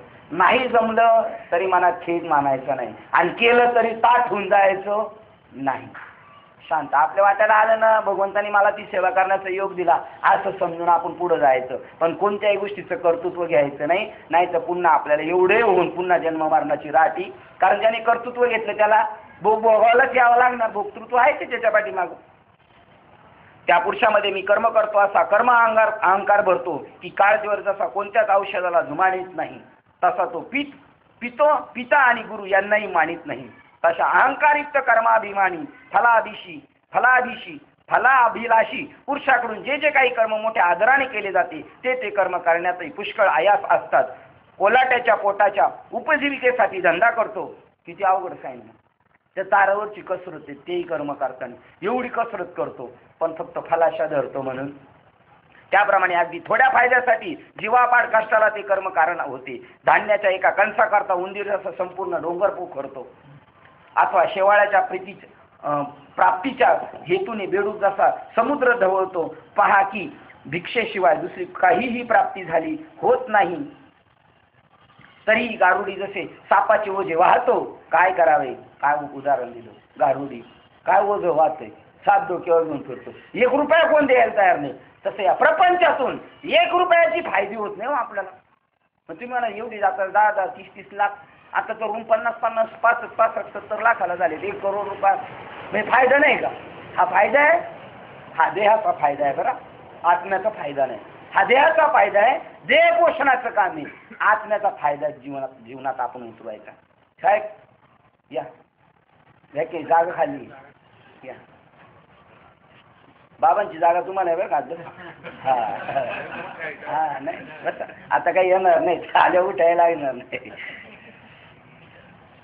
शेवाळ्याच्या प्राप्तीच्या हेतूने वेडूक जसा समुद्र धवतो. पहा की भिक्षेशिवाय दुसरी काही प्राप्ती होत नाही, तरी गारुडी जशी सापाचे ओझे वाहतो. पाय काय करावे? एखाद्यास कष्ट परिश्रम गोड वाटतात, हे असो काय म्हणतात त्याला, परिश्रमच गोड वाटतात, राबणंच बरं वाटतं. तुम्हाला सांगतो, आपण जर परमार्थिक राबणं सोडलं तर आपल्याकडून राबणं सुटणार आहे का? कुठं तरी राबणंच आहे. इथं नाही राबलं तर संसारात राबणे. त्यापेक्षा जर परमार्थात राबलं तर संसारातली कामं होणार आहेत का नाही आपली? 101% होणार. तुम्ही इकडे येऊन बघा, तुमचं आडलेलं काम तिकडे होऊनच जाणार आहे. फक्त तुमचा आमचा काय पाहिजे? आपण केलेला कर्मावर आहे ना, आपण जे कर्म करू भगवत कार्यासाठी त्याचा आपल्या सगळ्यांना फायदा होतो. आजोबा पंजोबा इकडेही जातो, आणि पुढं पण मुलगा नातू पंतू यांनाही फायदा होणार. एका माणसाने कमवायचं आणि बाकीच्यांनी सगळ्यांनी सहज बसून खायचं. एवढा लाभ आहे या परमार्थामध्ये, कारण त्यांना सबसिडी मिळत जाते. पहा ना, नुसता गंध लावला तरी साहेब लोक आम्हाला पकडत नाही. जरी सिग्नल जम्पिंग झालं ना, काय बुवा माणसं आहे तुम्ही, काय बोलावं आम्ही तुमच्यासारख्याला काय बोलावं असं म्हणून सोडून देतात. अरे तुरे सुद्धा नाही करत. तीच भाषा जर रफ माणूस दिसला तर बैलाशिवाय बोलणार नाही. काय रे मूर्खा, तुला कळत नाही का? पण पहा, म्हणजे सत्कर्माचं एवढं आहे. असो, एखाद्याला कष्ट परिश्रमच गोड वाटतात, हे असो. एका परमाणूच्या कणाच्या आशय करता वाळवी किंवा पाताळापर्यंत खोल जाणत जाते. त्याप्रमाणे स्वर्ग सुखाच्या प्राप्तीच्या लोभाने जे श्रम करणे तेच क्लेशयुक्त काम्य कर्म, येथे राजस कर्म आहे असे जाणारे. अशा तामस कर्माचे लक्षण आता तुला सांगतो. राजशी लक्षण करणाऱ्या माणसाला वाळवी सांगितली. ती वाळवी भेदत जाते लाकडाला, आणि जाऊन शेवटी तिला काय भेटते? मातीच भुस्साच भेटतो. त्याच्या पण इकडे काय भेटते? तसं संसारात किती भेदत गेलो, आतमध्ये काय भेटणार? जसं नाव्याच्या उघड्यात काय भेटणार आहे? सोनं भेटणार आहे. याला हजर जबाबी माणूस असतो, तो कीर्तनकार होतो. नलावडे साहेब मला सांगतात, जो हजर जबाबी आहे ना, पटकन उत्तर देतो. एक माणूस म्हणला, आमच्या कंपाऊंडचे वॉचमॅन आहेत, ते म्हणले हो दसरा आहे, काहीतरी बक्षीस देऊन टाका दिवाळीचं, नाही तर पुढच्या वर्षी मी नाही राहतोय. तर एक रिक्षावाला म्हणतो, का पुढच्या वर्षी का आत्महत्या करणार आहे? तो म्हणतो आत्महत्या नाही करणार, पण राहतोय नाही राहतो का? मग मी म्हणलं वाघ त्यांचं नाही, म्हणलं वाघ तुम्ही कीर्तनकार होणार, कारण 1000 जबाबी माणूस आहे ना, 1000 जबाबी फटाफट उत्तर देतो, त्याचं काम आहे. जे केवळ निंदेचे काळे पापमय घरच होय. आता तामस कर्माबद्दल सांगा. जे केवळ निंदेचे काळे घरच होय, पापच घर होय, ज्याच्यामुळे निश्चित कर्माच्या जन्माचे खरे सार्थक झाले, असे तामस कर्म होय. जसं संत म्हणतात, तुका म्हणे जन्म आल्याचे, तसं हा तामस कर्म म्हणतो. आपल्याकडून एवढे मर्डर झाले, एवढ्या लोकांना त्रास दिला, आपण धन्य झालो म्हणतो, सार्थक झालं आपल्या जन्माचे. जशी पाण्यावर रेग काढली असता ते काहीच दिसत नाही, त्याप्रमाणे जे तामस कर्म केल्यानंतर त्यापासून काहीच फलप्राप्ती दिसत नाही. किंवा ताकाची निवळी घुसळली असता जसे लोणी निघत नाही, किंवा सोनाराच्या घरातल्या राखेशिवाय इतर ठिकाणी राखोडी फुंकीत बसले असता जसे सोन्याचे कण वगैरे काही निष्फळ झाल्याचे आढळात येत नाही. पण आपण पाहतो सोनाराच्या घराच्या बाहेर गटार चाळत असतात काही लोक. हल्ली सोनं भेटतं बरं का त्यांना, म्हणजे प्रयत्न करता वाळूतून हे सोनार काय सोडणार हो, ते उलट आपलं काढून बसतात. नलावडे साहेबांनी सोनं डाग तुटला म्हणून बनवायला टाकलं, तर त्यांनी पॉलिश करून दिला. साहेब म्हणले तुला पॉलिश कोणी करायला सांगितलं? तर म्हणलं आलंय हाताशी तर करून घ्या पॉलिश. मी म्हणलं साहेब रागवता का? म्हणले पॉलिश केल्यामुळं वजन कमी होतंय सोन्याचं. आणि तो भुस्सा होऊन गटारात जातो आणि त्याच्यावर सुद्धा उपजीविका चालले. पहा काय लोकांनी. म्हणजे या जगात कोणतीच गोष्ट टाकाऊ नाही. गटार सुद्धा वाईट नाही, गटारातून सोनं निघतंय. अथवा वाळू घालून गाळले असता जसे तिथपासून तेल किंवा पेंट काहीच पडत होत नाही. अथवा भूस वाऱ्यावर उपडणे किंवा आकाशात बाणाने मारून छेदन करणे, अथवा वाऱ्यावर धरण्याकरता फास टाकणे, या सर्व गोष्टी ज्याप्रमाणे निष्फळ होऊन व्यर्थ जातात, त्याप्रमाणे ज्या कर्माचे आचरण करून ते वायात जाते. एरवी तामस कर्माचरणात नरदेहा एवढे धनही खर्ची पडते, व जे कर्म केले असता त्याच्या योगाने जगाचे प्राप्त सुख नाहीसे होते. अर्थात सुख न होता उलट दुःखच मात्र होते प्राप्त. काय धन मिळालेलं आपल्याला? नरदेह निदान म्हणजे धन मिळालेले आहे. ज्ञानदेवाप्रमाण आत्मा हा निदान धन आहे. आणि गीता भागवत तुकया दासाचे जीवन, गीता भागवत धन हे खरी प्रॉपर्टी आहे आपली. हे धन आपण गमावलं तर काय गमावलं आपण जगामध्ये? शब्दांची करत नाही, शब्द देऊ धन जन लोका. याप्रमाणे ज्याप्रमाणे कमळ वनावर काट्याचा फास टाकून त्यावर ओढला असता आपल्याला श्रम होतात, तो फास स्वतः झिजतो आणि कमलाचाही नाश करतो. किंवा पतंग ज्याप्रमाणे दिव्याचा हेवा करून देशाने त्यावर झडप घालतो, तेव्हा दिवा विझतो आणि स्वतः पतंग मात्र नाश पावतो व लोकांच्या डोळ्यांनाही अंधारामुळे दिसेनासे करतो. त्याप्रमाणे आपले सर्वस्वही वाया गेले आणि देहालाही श्रम दुःख जरी झाली तरी चालेल, हरकत नाही. पण दुसऱ्याच्या ज्या कर्मापासून अपाय उत्पन्न होतो तसं तो कर्म करतो. म्हणजे अरुणबाबा नेहमी एक दृष्टांत सांगतात. एका माणसाला गावाचा लय राग यायचा, म्हणला या गावाचा हिसाबच करायचा, मी कधीतरी या गावाला अख्ख्या कामाला लावणार म्हणला. आणि म्हणून म्हणले अहो आपल्या डोंगरात जाऊ नका, तिकडे वाघ आलाय. वाघ हा म्हणला मग मी तर मुद्दाम जाणार तिकडे. आणि गेला ना हा कुशल. निघाल्यावर लोक धरायला लागले, जाऊ नका वाघ आलाय तिकडे. म्हणला जातोच आता, कारण मला या गावाचा हिसाब करायचा. म्हणजे गावाचा काय हिसाब होणार? म्हणला वाघ मला खाईल. आणि मग वाघाच्या तोंडाला माणसाचं रक्त लागलं का तो गप्प बसणार नाही आणि मग रोज गावावर झडप घालायचं. म्हणजे स्वतःचा नाश आणि दुसऱ्याचा नाश ते तमोगुणाचं कार्य. माशी जशी स्वतःला गिळवते, पोटात जाऊन स्वतः मरते. जेवताना कधी नाकातून जाते माशी, स्वतः तर मरते पण आपल्याला सुद्धा ओकारी म्हणजे खाल्लेलं सुद्धा बाहेर काढायला होते. माशी जशी स्वतःला गिळवते, पोटात जाऊन स्वतः मरते, पण दुसऱ्याला गिळणारच वांती करून ओकाऱ्याने शिनवते. तशा प्रकारचा अपपर पीडाकारक आचरणाची जी सदोष तामस कर्म आठवण करून देते. बरे तेही कर्म करण्यासाठी आपल्याला सामर्थ्य आहे किंवा नाही हा पुढील विचार तर करावा, पण तसे काही न पाहता कर्म करू लागतो. माझी योग्यता आहे काय, माझे सामर्थ्य व प्रयत्न केवढा आहे, हा प्रसंग कोणता आहे व त्याचा मी केवढा पसारा मांडला आहे व ते कर्म केल्यापासून मला काय प्राप्ती होणार आहे, या विचाराने जणू काही अविवेकाच्या पायाने तुडून टाकतो. हा विचारच करत नाही याच्यात फायदा काय काहीच नाही. आणि उलट त्या कर्माबद्दल मी कर्म करता आहे या अभिमानाने कर्मचरणात प्रवृत्त होतो. अग्नीच्या वेळेपासून उत्पन्न होतो तो आपला आश्रय म्हणजे वेळूचे बेट जाळून जसा पसरावा अथवा आपल्या मर्यादेचे उल्लंघन करून खवळून समुद्र वाढावा. म्हणजे मग लहान किंवा मोठी वस्तू याचा विचार न करता व मागे पुढे न पाहता सरसकट मार्ग, पवित्र व अपवित्र वस्तू एकच करून वाढण्याचा सपाटा चालवतो. तसे करण्यात योग्य असे कर्म एके ठिकाणी रगडून आपले दुसऱ्याचे हा विचार न करता जे भेद असा उरूच देत नाही ते तामस कर्म असे समज. आपलं कल्याण होतं का दुसऱ्याचं कल्याण असा काय भेदाचा अभेदाचा विचार सरसकट वाटूळच सगळं. याप्रमाणे अर्जुना गुणाच्या भिन्नपणामुळे कर्म ही 3 प्रकारचे झाली. कसे झाले ते तुला दृष्टांत युक्ती स्पष्ट विवेचन करून सांगितले आहे. आता याच कर्माचा अभिमान बाळगून त्याचे आचरण करीत असता कर्माभिमानी करता जो जीव तोही या योगाने 3 प्रकारचा झाला आहे. याप्रमाणे पुरुष एकच पुरुष ब्रह्मचर्य, ग्रस्त, वानप्रस्थ व संन्यास या 4 आश्रमाच्या योगाने 4 प्रकारचा दिसत असतो. पहिला कोण असतो तो ग्रस्त, नंतर वानप्रस्थ होतो, नंतर ब्रह्मचारी, नंतर संन्यासी. त्याप्रमाणे कर्माच्या 3 भेदामुळे कर्म ही 3 अवस्थाचा 3 प्रकारचा झाला. तरी पण आता या तिन्हीपैकी सात्विक करता या अवस्थेचे वर्णन पहिल्यांदा करतो ते तू पूर्णपणे लक्ष देऊन ऐक. ज्याप्रमाणे मलय पर्वतावरील 52 संज्ञक चंदनाच्या फांद्या फलांची इच्छा सोडून देऊन नीट सरळ वाढतात, कारण त्या झाडाच्या सर्व भागात उत्तम सुवास असतो. हेच त्याचे फळ आहे. आणि म्हणून ही पदवी तुकोबरायने संतांना दिली. तुका म्हणे गुण उचला लवकर. तुका म्हणे गुण चंदनाचे अंगी, तुका म्हणे गुण चंदनाचे अंगी, तैसे तुम्ही जगी संत अवतार तुम्हा धराया कारण, अवतार तुम्हा धराया कारण. संतांना म्हणून उपमा दिली. संतांचं झाडाचं बीज चंदन, फांद्या सुद्धा चंदन, फुलं सुद्धा, त्याचं अख्खं सगळं चंदनाचं झाड आहे ना, सगळं सुगंधमय. तसं संतांचं जीवन सगळं सुगंधमय. चंदनाला फळं नाही आहेत तरी जे त्याचं फळ काय, सुगंध दरवळणं, सगळीकडं पसरणं, तेच चंदनाचं फळ आहे. त्याला दुसरं फळ नाही. ज्याप्रमाणे मलय पर्वतावरील 52 संज्ञक चंदनाच्या फांद्या फलाची इच्छा सोडून देऊन नीट सरळ वाढतात, कारण त्या झाडाच्या सर्व भागात उत्तम सुवासच असतो, हे त्याचे फळ आहे. किंवा ज्याप्रमाणे नागवेलीला फळे न येतात ती सफल आहेत.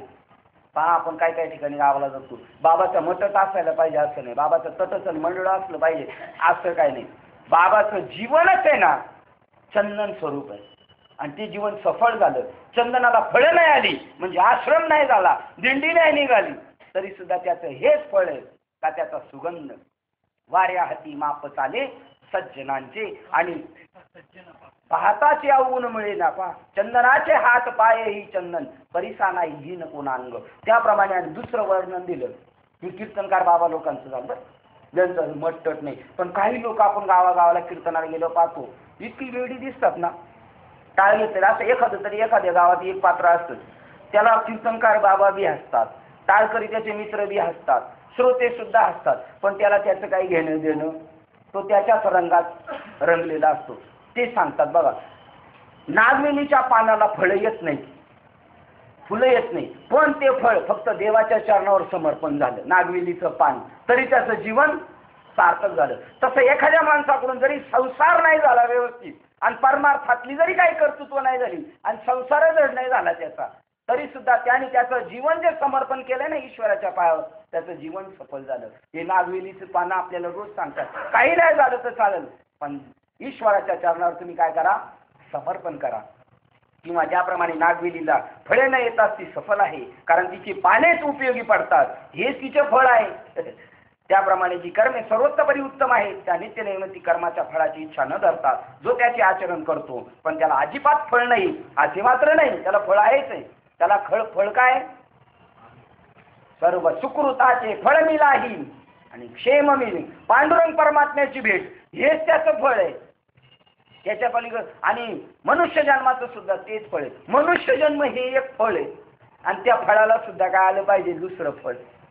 पहा, धन्य माया व्याली सुकृताची फळ, आमची आई व्याली ना, आम्ही तिला झालो, हे एक फळ आहे आमचं, मनुष्य जन्माला आलो. पण त्या फळाला सुद्धा ईश्वर मिळवला तरच फळ, नाही तर फळ ते निष्फळ. हरिविन जर परमात्मा प्राप्त नाही झाला तर हे फळ का उपयोगाचं नाही, कारण फळाला काय आलं पाहिजे, फळ म्हणजे ईश्वर. मनुष्य जन्म ईश्वर प्राप्तीसाठी, ईश्वर प्राप्त झाला तर जन्म आल्याचे सार्थक आहे. पण त्याला अजिबात फळ नाही असे मात्र नाही, किंवा त्या कर्माला विफलता फळ व्यर्थ जाते असेही नाही. ते सदा सफल असते. तेव्हा अंतकरण शुद्धीपूर्वक वैराग्य प्राप्ती हे त्याचे फळ आहे. वैराग्य म्हणजे संसारात मन न रमणं. आणि जर संसारात मन रमते आपलं, तर समजायचं आपल्याला अजून काय झालं नाही, वैराग्य झालं. ही वैराग्य सिद्धी अति महत्वाची परमार्थिक दृष्ट्या, आणि ही वैराग्य सिद्धीच आत्मसिद्धीला प्राप्त करून देणार आहे. जोपर्यंत वैराग्य सिद्धी प्राप्त नाही झाली तोपर्यंत आत्मसिद्धी प्राप्त होऊ शकत नाही. म्हणून अर्जुना, फळाला फळे कुठून येणार? आणि ज्याप्रमाणे पावसाळ्यातील मेघ समुदाय वृष्टी करतात, काही गडबड गर्जना नाही करीत नाही. काय उदाहरण दिलं? पावसाळ्यातले मेघ कधी गर्जना करत नाही, बरसतात. आणि मध्ये आखाली आलेले मेघ गार गार गार गार गार करतात. हाती म्हणतात आज काय पडतं काय ना, पण नंतर वारा आलं निघून मी येतात, काही पडलं नाही, पण आवाज नाही, काम थोडं. त्याप्रमाणे पावसाळ्यातील मेघ समुदाय वृष्टी करतात, काही गडबड गर्जना करीत नाही, तशी ती कर्मे बहुत आदराने करतो. म्हणजे मेळाव्यामध्ये चहा देताना, नाश्ता देताना माणसाने गडबड करू नये. हे घे रे, हे घे रे, हे घे रे. त्यापेक्षा त्याला असं वाटतं याला बसवा बाजूला, तू चहा वाटू नको आणि घे घे म्हणू नको. ही सगळी गपचूप कामं झाली पाहिजे. कामं तर करायची पण आवाज नाही. पण जर त्याने आवाज नाही केला तर लोकांना कसं कळेल काय हा चहा वाटतोय, नाश्ता वाटतोय? त्याच्यासाठी तर तो बोलत असतो, हे घे रे, हे घे रे. आणि असं बोलल्याशिवाय तो माणूस वाटणारा परत तसं काय मध्ये बोलणार नाही.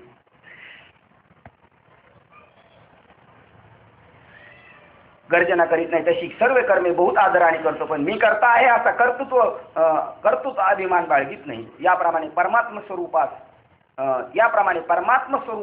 अर्पण करण्यास योग्य होईल असाच कर्म समुदाय निर्माण करण्याकरता योग्य कालाची जी मर्यादा असेल ती न ओलांडणे, उचित देश वस्तू ही साधणे व कर्माच्या योग्य अयोग्यतेचा निर्णय शास्त्ररूप दिव्याने शास्त्रदृष्टीने पाहतो. आपल्या वाट्याला आलं ना ते कर्म करताना आपण वेळ वाहन सांभाळायचं असतं, सगळ्या गोष्टी सांभाळून करायचं असतं. एका जत्राने कधी देव म्हातारा होत नाही, पण आपल्या वाट्याला आलेले ना कर्म, तर त्या कर्माला शास्त्राच्या कसोटीला लावायचं. आणि तिथं मागून पुढं काय झालं? बाबांनी एक वाक्य सांगितलं होतं एकदा सखबाबांनी, माझ्या जीवनात काही अशा अडचण प्रसंग आले का मी विचार करतो आता काय करावं. असा अडचणीचा प्रसंग आलं, मी म्हणतो बाबांनी अशा त्यांच्या जीवनात आलेल्यावर त्यांनी काय केलं असेल, मग तेवढं मी आठवतो फक्त. म्हणतो आता बाबांना स्मरून करू, काय होईल ते होईल. कारण येथ वडील जे करतील याच नाव धर्म ठेवतो. आपल्याला नाही ना कळत, मग मागच्यांकडे पाहायचं त्यांनी कसं वाटचाल केली, त्यांनी जसं वाटचाल केली आपण करायची. मग पण इंद्रिय निग्रहपूर्वक वृत्ती एकाग्र करणे, फलाकडे चित्तात जाऊ न देणे, शास्त्राची नियमरूपी बेडी पायात बाळगणे. आपल्या पायात बेडी बाळगून ठेवायची. का? आपण सैर बाहेर चालू जाऊ शकतो का? चांगला माणूस घसरू शकतो की नाही? वाईट घसरली याची त्या वाईटाला काळजी करायची कारण नाही. आपण घसरू का काय तो अख्खा घसारलेलाच आहे. पण चांगल्या माणसालाच वाटतो का सांभाळून राहिलं पाहिजे, म्हणून त्यांनी पायात बेडी घातली पाहिजे. कारण तुकोबाराय म्हणतात, बहुरंगी माया बहु विखुरली, ती कधी कोणावर पगडा टाकील सांगता येत नाही. म्हणून आपण अलर्टच राहिलं पाहिजे, सावधान. पण आमची रिक्षावाली अशी डॅम्बेशस साहेब, तिथं वाकोल्यावरून येताना बघा पहिलं तुमचं ते मिलिटरीचं हे होतं, आणि तिथं आहे ना तुमचे असे एक नेहमी असे अटेन्शन आणि वरतीच बघत असायचे. आणि ते रिक्षावाले तिथून तो जाळीचा दरवाजा होता, रिक्षावाले तिथून जाताना मुद्दाम म्हणायचे अटेन्शन. त्याला काय करायचं करतो तो अटेन्शन मध्ये ते म्हणजे मुद्दाम चिडवायचे. आता मी मध्ये गेल्या वर्षी गेलो होतो, त्यांनी आता दिवाळी टाकलेले त्याच्यासाठी बंदच करून टाकलं. आतलं चित्रच बाहेर दिसलं नाही पाहिजे, अशी विचित्र लोक आहेत. त्याला तो पहिलाच अटेन्शन मध्ये, त्याला अटेन्शन मध्ये. म्हणजे जो योग्य चालतो ना त्याला सध्या लोक त्याच्याकडून योग्य चालण्याची अपेक्षा करतात. जो योग्य चालतो तुमच्याकडून बाबा असं नको व्हायला पाहिजे. बाकीच्याने लाख करू द्या काही गोंधळ, पण इथं बसणाऱ्या माणसाने मात्र एवढं मात्र काळजी घ्यायची, तरच बसवायचं बरं का. आपल्याकडे लांछन आलं नाही पाहिजे. पांढरे कपडे काय शिकवतात तो आपल्याला? डाग पडू नाही देणे. चहा प्यायला गेला कोणाकडे तरी ती कप आहे ना ते बशीला खूप करतोय का तर पडू नये. पडलं तर डाग पडतो, तो लवकर निघत नाही. कुठं बसायचं, फुंकर मारतोय मग बसतंय का, डाग लागू नये तसं. आणि दुसरं प्रतीक आहे याच्याकडे, शांती आहे. आपण जसे कपडे घालू ना तसे आपले विचार होतात बरं का. म्हणले रंगीबिरंगी कपडे घालायचे नाही. रंगीबिरंगी कपड्याने माणूस बी कसा होतो, रंगीबिरंगीच होतो. हा, जसं खाणं तसं मन. जशी कपड्यांची चॉईस ज्याची त्याची आहे. चॉईस कोणाच्या याच्यावर कळायचं आपण कोणत्या कोणातला आहे म्हणून. कशी भडक कपडा आहे, जीवन कसं आहे भडक आहे. म्हणजे शांती बी पाहिजे त्याच्याकडं. बस काही झालं ना तूर्त तरी शांत. साधूला का राग येत असेल का? येतो, पण तो आवरून देतो बरं का. कसं धरतो बा ज्ञानेश्वर महाराजांना राग आला बरं का. पाठी बंद केली, संपला समाजाची समाज, मला काही समाजाशी घेणं देणं नाही. पण मुक्ताबाईंनी सांगितलं, विश्व रागे झाले वन्नी, सुखी संती भावे पाणी. एक जर रागवला ना तर दुसऱ्यांनी शांत व्हायचं. दुसरा शांत झाला तर मग त्याला नंतर सांगायचं, अरे असं असं होतं. शब्द शस्त्रे जरी झाले क्लेश, लोकांनी घालून पाडून जरी आपल्याला बोललं तरी संती मानावा उपदेश, आपल्या हितासाठी बोललाय. आणि जर आपली कोण निंदा करत असेल तर आपलं भलं होतंय. निंदक आमचा सखा आणि आमचे कपडे धुतो फुका, काही पैसे चार्जेस घेत नाही, फुकट कपडे धुतो. आपला मित्र सांगणार नाही, माझी काय मिस्टेक आहे अरुण बाबा नाही सांगणार, पण माझा विरोधक सांगेल महाराज हे तुम्हाला वागणं शोभलं नाही. मग यांनी माझा फायदा झाला का नुकसान झालं? फायदा झाला. पण आपला असे सत्य सांगितलं का आपल्याला काय वाटतं? रुपलं जातं असं नाही पाहिजे. आपण समयाची, यालाच म्हणतात समयाची सादर व्हावी. देव ठेवील तैसीच राहावी. इंद्रिय निग्रहपूर्वक वृत्ती एकाग्र करणे, फलाकडे चित्तात जाऊ न देणे, शास्त्राची नियमरूपी बीडी पायात बाळगणे म्हणजे शास्त्र मर्यादेचे पालन करणे. ही 8 हा निग्रह सहन करण्याकरता अतिशय उत्तम प्रकारचे धैर्य आपल्या अंगी असावे. प्रसंग येणार, चांगल्यावरच प्रसंग येतात. कोणत्याही आमिष तुकोबरायलाच पाठवलं ना नजराना, तुकोबरा इकडंच बाई पाठवली ना, कारण यांनाच आपल्यासारखं करायचं ना. हा, आपली ही संस्कृतीच आहे. स्वामी विवेकानंदांनी सांगितलं दृष्टांत, सगळ्या देशाचे विंचू ठेवले होते, त्या बरण्या लावून ठेवले होते, पण इंडियन विंचूला खेकडे खेकडे. बरोबर, हे असं पाहिजे, असं श्रोता पाहिजे. म्हणजे महाराज कुठं जाणार? आता महाराजाला तसं पाहिलं तर खेकड्यासारखा विंचू सारखा असते का, ते नांगी मारतं हे बी नांगीत मारते. पण तो खेकडा आहे ना जाऊनच नाही देत, सगळ्यांना खाली ओढतो. कारण आपण सारखे ते म्हणते हे आमच्यात वेगळं का बोलायला लागलं, बाहेर ओढायचं. बाबांचा दृष्टांत सांगतो, एकाला निर्मळ दृष्टी भेटली साधूकडून आणि त्याला आत्मस्वरूप दिसू लागलं आणि तो म्हणायला लागला जगामध्ये ब्रह्म दिसे उघडे. ह्या मुसलमान योनीमध्ये सुद्धा ज्यांना साधूचा खऱ्या फकीराचा बोध झाला आणि त्यांनी आरोळी फोडली, हम ब्रह्मास्मी, मी ब्रह्म है, हम खुदा है, खुदा को जानता है उसको खुदा बोलता है, खुदा अपने से जुदा नहीं है. गेले आपले शिंदे गावाला, त्याच वाक्य कुराण मधलं वाक्य, खुदा अपने से जुदा नहीं है, खुदाही आपण आहे. असं म्हणल्यानंतर जे उगाच दांभिकपणा घेतलेले जे फकीर होते ना, जे मुल्ला मौलाना, त्यांनी याला मारायला सुरुवात केली, दगडाने ठेचून मारले याला. कारण हा काय बोलला होता? हा सत्य बोलला होता. कुठून कुठे गेलो आपण? ते तर लय मागं झालं. शिडीने गेलं, पायरीनेच खायला आलं पाहिजे, नाही तर पहिल्या पायरीवरून 4-5 पायऱ्या सोडल्या तर घसरलाच म्हणायचा. खेकड्याच्या पुढे गेलो होतो. सत्याला ठेचलं जातं, पण काय दृष्टांत चाललं होतं ते तर झालंच होतं. ते आमच्यापेक्षा आपल्यासारखं आपणासारखे खरेदी तात्काळ याच्याही पुढे गेलो होतो ना आपण. मग ते मुसलमानाकडे गेलो होतो मध्ये. ते मध्ये तिकडे गेल्यामुळे नाही तर मी ब्रह्म आहे अशी बुद्धी त्याला झालेली होती. असू दे, येईल पुढे असून. ही 8 निग्रहकरण अतिशय उत्तम प्रकारचे धैर्य आपल्या अंगी असावे लागते. तुकाराम महाराजांच्या जीवनातून आपण तिकडे गेलो होतो. त्यांच्याकडे बाई पाठवली, पुरुष पाठवले. चांगल्या माणसालाच पाठीमागे खेळतात, कारण त्यांना वर जाऊ देत नाही, कारण वेगळेपणा वाटू नये म्हणून. अशाविषयी जो आपल्या मनात जिवंत चिंता विचार वाहतो आणि आत्म्याच्या प्राप्तीविषयी आवडीने विहित करणे प्राप्त झाले असता देह सुखाची वा त्याच्या नाशाची पर्वा करीत नाही. कर्माचरण करीत असता आळस व झोप ही दुरावतात. बघ, वाचताना सुद्धा मला आठवलं बाबांचा दृष्टांत सांगत होतो. मी म्हटलं बाबा दृष्टांत सांगायचे, जगामध्ये ब्रह्मदिसे उघडे असं तो म्हणायला लागला आणि म्हणून आपण तिकडे गेलो होतो. असं ते म्हटल्यानंतर त्यांना ठेसून मारलं होतं मुसलमान, असं म्हणायला लागला. आणि त्याला दृष्टांत दिलं. बाकीचे लोक सगळे म्हणायला लागले, छे आम्ही आज तागायत किती वर्षानुवर्ष करतो, माझी गळ्यात पाळण्यातली माळ आहे, पण मला अजून कधी ब्रह्म जगामध्ये उघडं दिसले नाही. आणि हे कालचं बोर्ग म्हणायला लागले, छे हे चुकीचं आहे. आता जगामधलं ब्रह्म एकाच माणसाला दिसल, सत्व वृत्तीचा एखादा असतो, पण बाकीचे सगळे भरगटलेले आहेत. मग यांची संख्या जास्त होईल का सात्विक माणसाची संख्या जास्त होईल? भरगटलेल्यांची संख्या जास्त. ते म्हणायला लागले कसं. त्याच्यासाठी बाबांनी दृष्टांत सांगितला.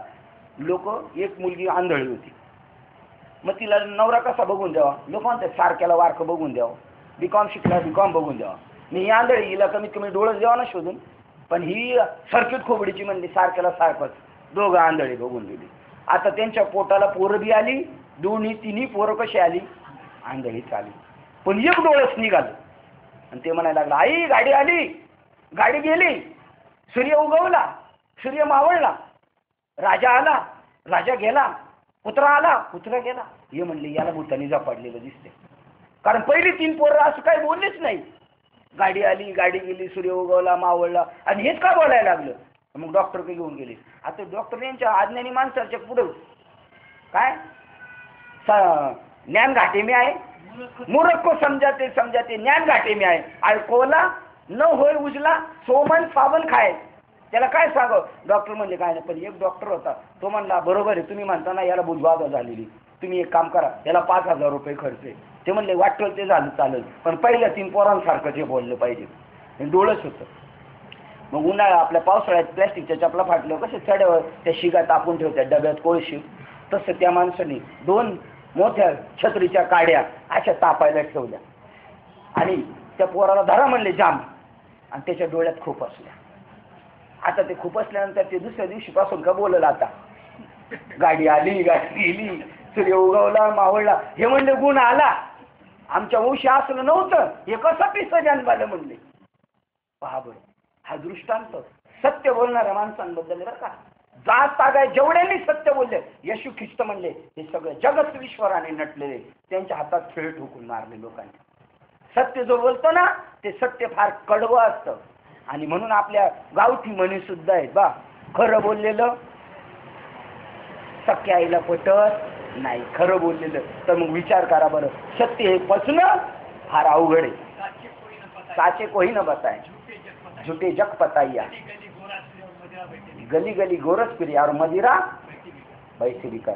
मदिरा आणि दारूची दुकानं टाकून बसले ते लोक स्वतः जातात, रोग देतात आणि पैसे घेतात. आणि अरुण महाराज सांगतात माझ्या घरात रोज सकाळी 7 वाजता दूधवाली दरवाजा वाजवते, दुधाची पिशवी टाकते, आणि महिना भरल्यावर पैसे न्यायला आली तरी आम्ही तिला सांगतो उद्या या, परवा या, पगार झाल्यावर या.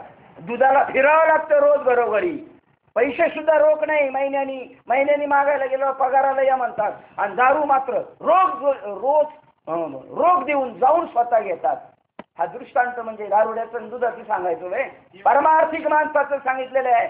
संत घरी येऊन देव देतात, देव घ्या कुणी, देव घ्या कुणी. पण लोक नाही, लोक तिकडे जाऊन म्हणतील महाराज काय बी करावं, तारीख घ्यावं आमची 10,000 रुपये. 10,000 घ्यावं, पहिले 5 घ्या, येतील का नाही तारखेला गॅरंटी नाही, पण घ्या. म्हणजे जिथं आपल्याला नुकसान आहे तिथंच माणूस जाऊन तोंड खूप असतो, पण जिथं खरा फायदा आहे तिथं जात नाही.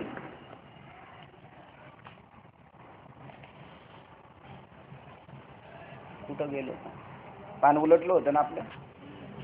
उलटलं होतं बरं. जिवंत याविषयी ही आठ निग्रह करण्याकरता अतिशय प्रकारे उत्तम प्रकारे धैर्य आपल्या अंगी असावे लागेल. हे म्हणणं तुकोबराकडे धैर्य पाहिजे ना. जाळी गमाय न करी सायास, किंवा सोने रुपये आम्हा मूर्तिके समान माणिक आणि पाषाण खडे जैसे. हाय का असे बाबा एक आहे का बाबा. रावदेवले गुरुपौर्णिमेला अंगठी कशाला, रावदेवला राहू दे. आमच्या गावाला एक महाराज आले होते, एक मणी सोन्याचा आणि एक मणी तुळशीचा, एक मणी सोन्याचा आणि एक मणी तुळशीचा, आणि धागा कशाचा, सोन्याचा. आमची शेट आहेत ना, ते म्हणले महाराज हे काय हो केले तुम्ही. अहो बाबा शेट आमची इच्छा नाही हो, पण असंच ते इगतपुरीला गेलो तुमच्यासारखे शेट होते. ते म्हणले बाबा एवढं राहू द्या माझ्यातर्फे. त्यांच्या मनासाठी आम्ही केलेले, आमचं काय आहे त्याच्यात, तुमचं काय नाही, तुम्हालाच भोगावं लागेल. त्यांनी कुठं काळा बाजार करून आणले काय रामदानी. साधू भूका भाव का, धन का भूका नाही. अरे जो धन का भूका फिरे वो साधू नाही. काट्याला फासा टाकून त्यावर ओढला असता आपल्याला श्रमच होता, तसा फास स्वतः झिजतो नाही. अजून मागे गेले एक पण वाहतो. आणि आत्म्याच्या प्राप्तीविषयी आवडीने विविध कर्मे करणे प्राप्त झाले असता देव सुखाची व त्याच्या नाशाची पर्वा नाही. कर्माचे आचरण करीत असता आळस, झोप व ही दुखावतात व त्याला भुकेची आठवण होत नाही. हे आपल्या जीवनात झालं पाहिजे. पहा हे कोणाचं मात चाललेलं आहे, सतोगुणी माणसाचं चाललंय ना. संघ ज्याने सोडलाय सतोगुणी माणसाचं चाललंय. पहा कर्माचरण करीत असता आळस, झोप ही दुरावतात व त्याला भुकेची आठवण होत नाही आणि त्यायोगी त्याला सुख लाभत नाही. उलट तो जो सुखावस्था दूर दूर पळते तो सोने त्याच्याप्रमाणे आचीत घातल्यावर वजनास कमी भरते तसा कसा जास्त वाढतो त्याप्रमाणे कर्म करण्याविषयी उत्साह नाना प्रकारे अधिक वाढत जातो. कर्म करतो, फळ भेटू नाही भेटू, आळस बाजूला टाकून जेवायला भेटू, झोपायला भेटू, काय नाही, भूक नाही लागली तरी ही कर्म आपली वाट्याला आलेली करतो. जेथे खरोखर आवड प्रीती आहे तेथे जीवितही तुच्छ वाटत असते. पतिव्रता स्त्रीचे पतीवर खरोखर प्रेम असते म्हणून पतीच्या मरणानंतर तिला स्वतःचे जीवित तुच्छ वाटते. तशी पतिव्रता सहगमन करताना आगीत उडी टाकते. समयी पतिप्रेमामुळे त्या पतिव्रता स्त्रीच्या अंगावर रोमांच दिसतील का? वाटेल तिला दुःख, मी आगीत उडी मारते, शरीरावर रोमांच उभे राहिले एवढा भयानक प्रकार पाहून? नाही, कारण ती त्या प्रेमाने तसा आत्मस्वरूप राजाच्या प्रेमामुळे तो भुकेला असल्यामुळं किती मोठमोठाली गंडांतर कर्माचे मोठमोठाले डोंगर जरी पडले तरी तो त्याच्या दृष्टीवर त्याला अंगावर काटा किंवा भीत नाही. तो मग अर्जुना, आत्मप्राप्तीसारखी अलभ्य व परम वस्तू प्राप्त होण्याविषयी ज्याला तीव्रतम स्वरूपाची इच्छा झाली आहे त्याच्या शरीरात किती कष्ट झाले तरी त्याचा त्यास खेद होईल का? काय उदाहरण दिलं? देवप्राप्तीसाठी जर झिजलो तर त्याने आपल्याला खेद व्हायला पाहिजे? नाही व्हायला पाहिजे. म्हणून विषय सुख इच्छा नाहीशी होऊन जो देहात्मबुद्धी व देहाविषयी अभिमानही नाहीसा होतो तो कर्म करण्याविषयी त्याचा आनंद दुप्पट वाढत असतो. पहिल्यापेक्षा दुसऱ्या वेळेला अजून आनंद वाटला पाहिजे. याप्रमाणे कर्म करीत असता प्रारब्ध वशात एखाद्या वेळी ते कर्म जरी बंद पडण्याचा प्रसंग आला तरी जेव्हा एखादा गाडा डोंगरावून वेगात येताना आपोआप खाली पडून मोडून त्याचे तुकडे तुकडे झाले तसे त्याला त्याचबद्दल आपणास एक अवघड संकट आले आहे असे वाटत नाही. तसे कर्म करणे राहिले असता तो यत्किंचितही संकोच खेद मानित नाही. आपण आरंभलेलं कर्म नाही झालं पूर्ण तरी मनात खेद मानायच नाही. तो झालं तर झालं ईश्वर कृपेने, आणि नाही झालं तरी हरी इच्छा आहे ती. अथवा आरंभिलेले कर्म पूर्णपणे सिद्धीस गेले असताही त्याचबद्दल आपण एक मोठा जय मिळवला, प्रतिष्ठा मिळवावी असेही तो जाणत नाही. जनक राजाचा दृष्टांत. शुकमुनी आले ज्ञानप्राप्तीसाठी, आणि ज्ञानप्राप्तीसाठी आल्यानंतर मुद्दाम जनक राजा म्हणला, हे जर संसारिक असेल तर बघू आपण. मग जनक राजाच्या भेटीला पाठवलं. कितीतरी वेळ ताटकळत पडलं होतं ते, आणि निघाला आतमध्ये. सैनिकाला भेटलं, मला राजेसाहेबांना भेटायचं. तास 2 तास बसल्यानंतर सोडल्यानंतर ते गठुडं घेऊन चाललाय. तो शुकमुनीकडे एक गठुडं काठी होती. तर तो सैनिक म्हणायला लागला, हे गठुडं तुम्हाला आत घेऊन नाही जाता येत.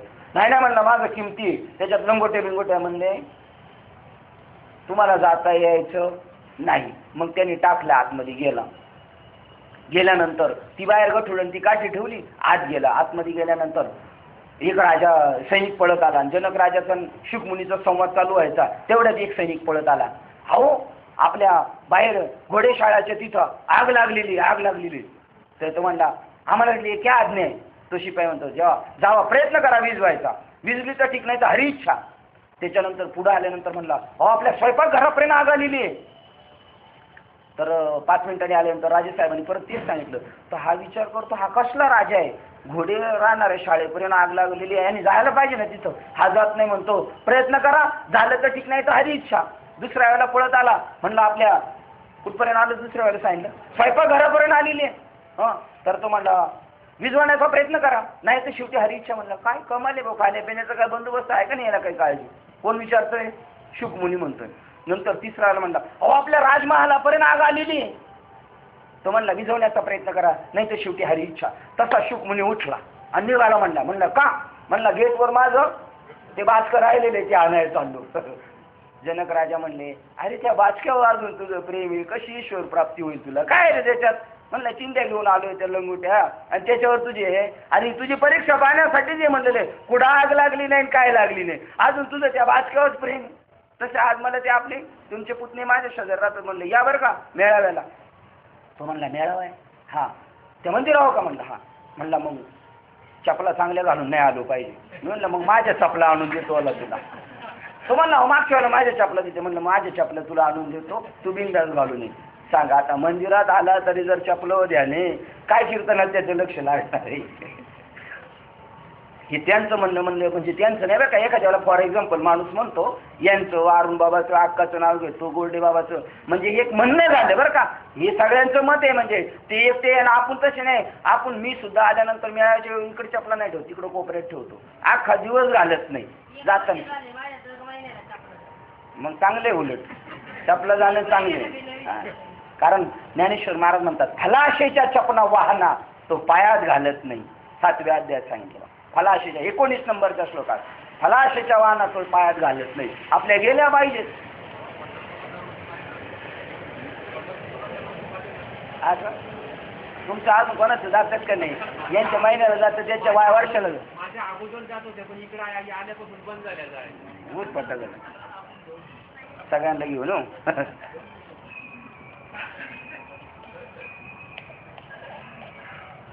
आपण आरंभिले कर्म आरंभिले गेले असता त्याचबद्दल आपल्याला मोठा जय मिळवला अथवा प्रतिष्ठा मिळवावी असे तो जाणत नाही. अर्जुना कर्माचे आचरण करीत असता ही लक्षणे ज्याच्या ठिकाणी आढळतील त्याला निश्चयाने सात्विक करता असे म्हणावे.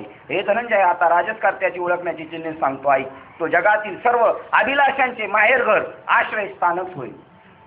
ज्याप्रमाणे गावातील केर कचरा इत्यादी सर्व घाणेरडे पदार्थ एकत्र टाकण्याच्या ठिकाणी म्हणजे एका उकुरडा हे होईल अथवा स्मशानात सर्व अमंगळ पदार्थ जसे एकत्र झालेले असतात त्याप्रमाणे वस्तुता पाहिले असतात जो जगातील सर्व लोकांच्या निषिद्ध अशा रूप दोष दूषित असे पाय धुण्याची जागा झालेला आहे. कोणता? रजोगुणी कर्म सांगितलेले आहे.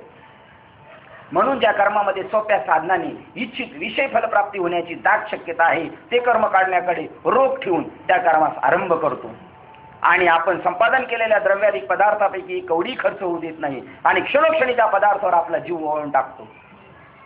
आम्ही आज सकाळी गेलो होतो त्या पाडेकर साहेबांकडे हँडवेल द्यायला. ते म्हणले लोक खूप मी वारीत पायवारीत असतो खूप प्रयत्न करतात 20-20 दिवस चालतात वर्षभर काही नाही पण 20 दिवस तिकडे जाणार खाण्यापिण्याची काळजी नाही काय नाही. मी म्हटलं त्यांना जर आपण सांगितलं याच्यापेक्षा जर सोपी एखादी टॅक्स सांगितलं तर का करत नाही साहेब ते लोक. ते म्हणले तुम्हाला तर माहितीच आहे का नाही करते. म्हणजे ज्याच्यात सोपं आहे ती गोष्ट करत नाही आणि अवघड गोष्टी करतात. उदाहरण सांगतो माझं आपण संपादन केलेल्या द्रव्याधिक पदार्थापैकी नाही मागे त्याप्रमाणे पाहिले असता जगातील सर्व लोकांच्या म्हणून आपल्या सोप्या साधनाने इच्छित विषय फलप्राप्ती होण्याची दाट शक्यता आहे ते कर्म करण्याकडे रोख ठेवून कर्मास आरंभ करतो आणि आपण संपादन केलेल्या द्रव्याधिक पदार्थापैकी एकही कवडी खर्च होऊ देत नाही आणि क्षणोक्षणी आपण पदार्थावरून आपला जीव ओवाळून टाकतो. कृपण मनुष्य आपल्या ठेवीविषयी जसा चित्तात नेहमी लक्ष ठेवून दक्ष असतो जसा बगळा मासा धरण्याकरता ध्यान करून मोठ्या तत्परतेने बसलेला असतो तसा हा राजस करता दुसऱ्याचे मौल्यवान पदार्थ मिळवण्याविषयी दक्ष असतो आणि बोरीचे झाडाजवळून गेले असता हे राजस करता यांच्या सान्निध्यात आपण आल्यावर काय होईल. उदाहरण माऊली देतात बोरीच्या झाडाच्या जवळून गेलं तरी कपडे फाडतंच जिथे आपलं बोरं तर कमी देतं पण कपडेच फाडते आणि बोरीच्या झाडाजवळून गेले असता ते आपल्या काट्याने वस्त्र अडकून त्यास गुंतवते. दांडगाईने ते काढू लागलं असते अंग घासले तर अंगात सुद्धा वर खडते अंगाची कातडी फाडते व तिचे फळे काढून पाहू गेले असतात इतके आंबट असतात की ती खाल्ली तर जिभेला पोळतात. तसे राजसकर्त्याचं कर्म तसे काया वाचा मन करून जो वाटेल त्याला दुःखच देत जातो व आपला स्वार्थ साधित असता दुसऱ्याच्या हिताकडे मुळीच लक्ष देत नाही. तसेच स्वतः आरंभिले कार्य ते शेवटपर्यंत निरंतर चालवण्याचे व पार पाडण्याच्या बाबतीत शरीराने समर्थ नसतो तरी त्या कर्माविषयी त्याच्या मनात अरुची निर्माण होत नाही व त्यापासून परावृत्ती होत नाही. धोत्र्याच्या फळाला जशी आत कैत भूल आणणाऱ्या बिया असतात व बाहेरून मऊ कीट असतात तसा तो शुचित्वाचे बाबतीत अंतर्बाह्य दरिद्री अपवित्र असतो. आणि अर्जुना कदाचित केलेल्या कर्मापासून इच्छित फलप्राप्ती झाली तर त्या आनंदाच्या भराने या जनास वेडावून दाखवतो अथवा आरंभलेले कर्म जर राजस करता आपलं काम सक्सेस झालं का जगाला सांगत बस मग आम्ही नाही का ते सामुदायिक विवाह केले कशा मस्त झाले आम्ही नाही का तो सप्ताह भरवला होता किती मस्त झालं यात्रा कमिटीचं काम आम्हीच केलं कशी झाली. अरे तुझ्या सत्तेने नाही झाली त्या ईश्वराने तुला दिलं काय झालं कावळ्याला बसायला थंडीला मोडायला टाइम एक झाला आणि तेवढ्याने फुगायला लागलं तू.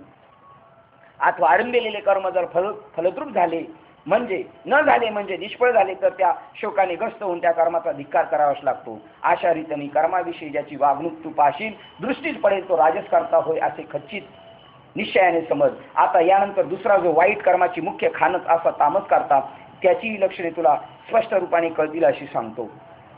आपला संबंध झाला तर त्या स्पर्शामुळे जवळचे दुसरे पदार्थ कसे जळतात हे जसे आग्नेला समजत नाही, अथवा आपल्या धारेने दुसऱ्याचा जीव कसा घेतला जातो हे जसे तीक्ष्ण शस्त्राला समजत नाही, किंवा आपल्या योगे होणाऱ्या दुसऱ्याच्या नाशरूपी परिणामाची काळकूट विषयाला मुळीच जाणीव नसते, तसा हे धनंजया ज्या क्रिया आपला व दुसऱ्याचा घात करणाऱ्या अशा वाईट आहेत त्याच क्रिया करण्यास जो प्रवृत्त होतो, ज्याप्रमाणे वावटळ सुटल्यावर वायू हवा तसा हवा तिकडे वाहतो, त्याप्रमाणे त्या क्रिया करतेवेळी सुद्धा यात शेवटी परिणामी काय लाभ होईल याविषयी जो लक्षपूर्वक सावधगिरी बाळगीत नाही, हे बघ अर्जुना, त्याच्या क्रियांचा कृतीचा व त्याचा काहीही मेळ नसतो असला तो तामस करता पाहिला म्हणजे त्याच्या पुढे वेड्याची ती काय किंमत आहे. आणि बैलाचे कासे खाली जसे गोचिडे अगदी चिकटून बसलेले असते, तसे इंद्रियांनी दिलेले भोग्य विषय भोगूनच जो आपले जीवित कंठतो रक्षण करीत असतो, ज्याप्रमाणे लहान मूल ही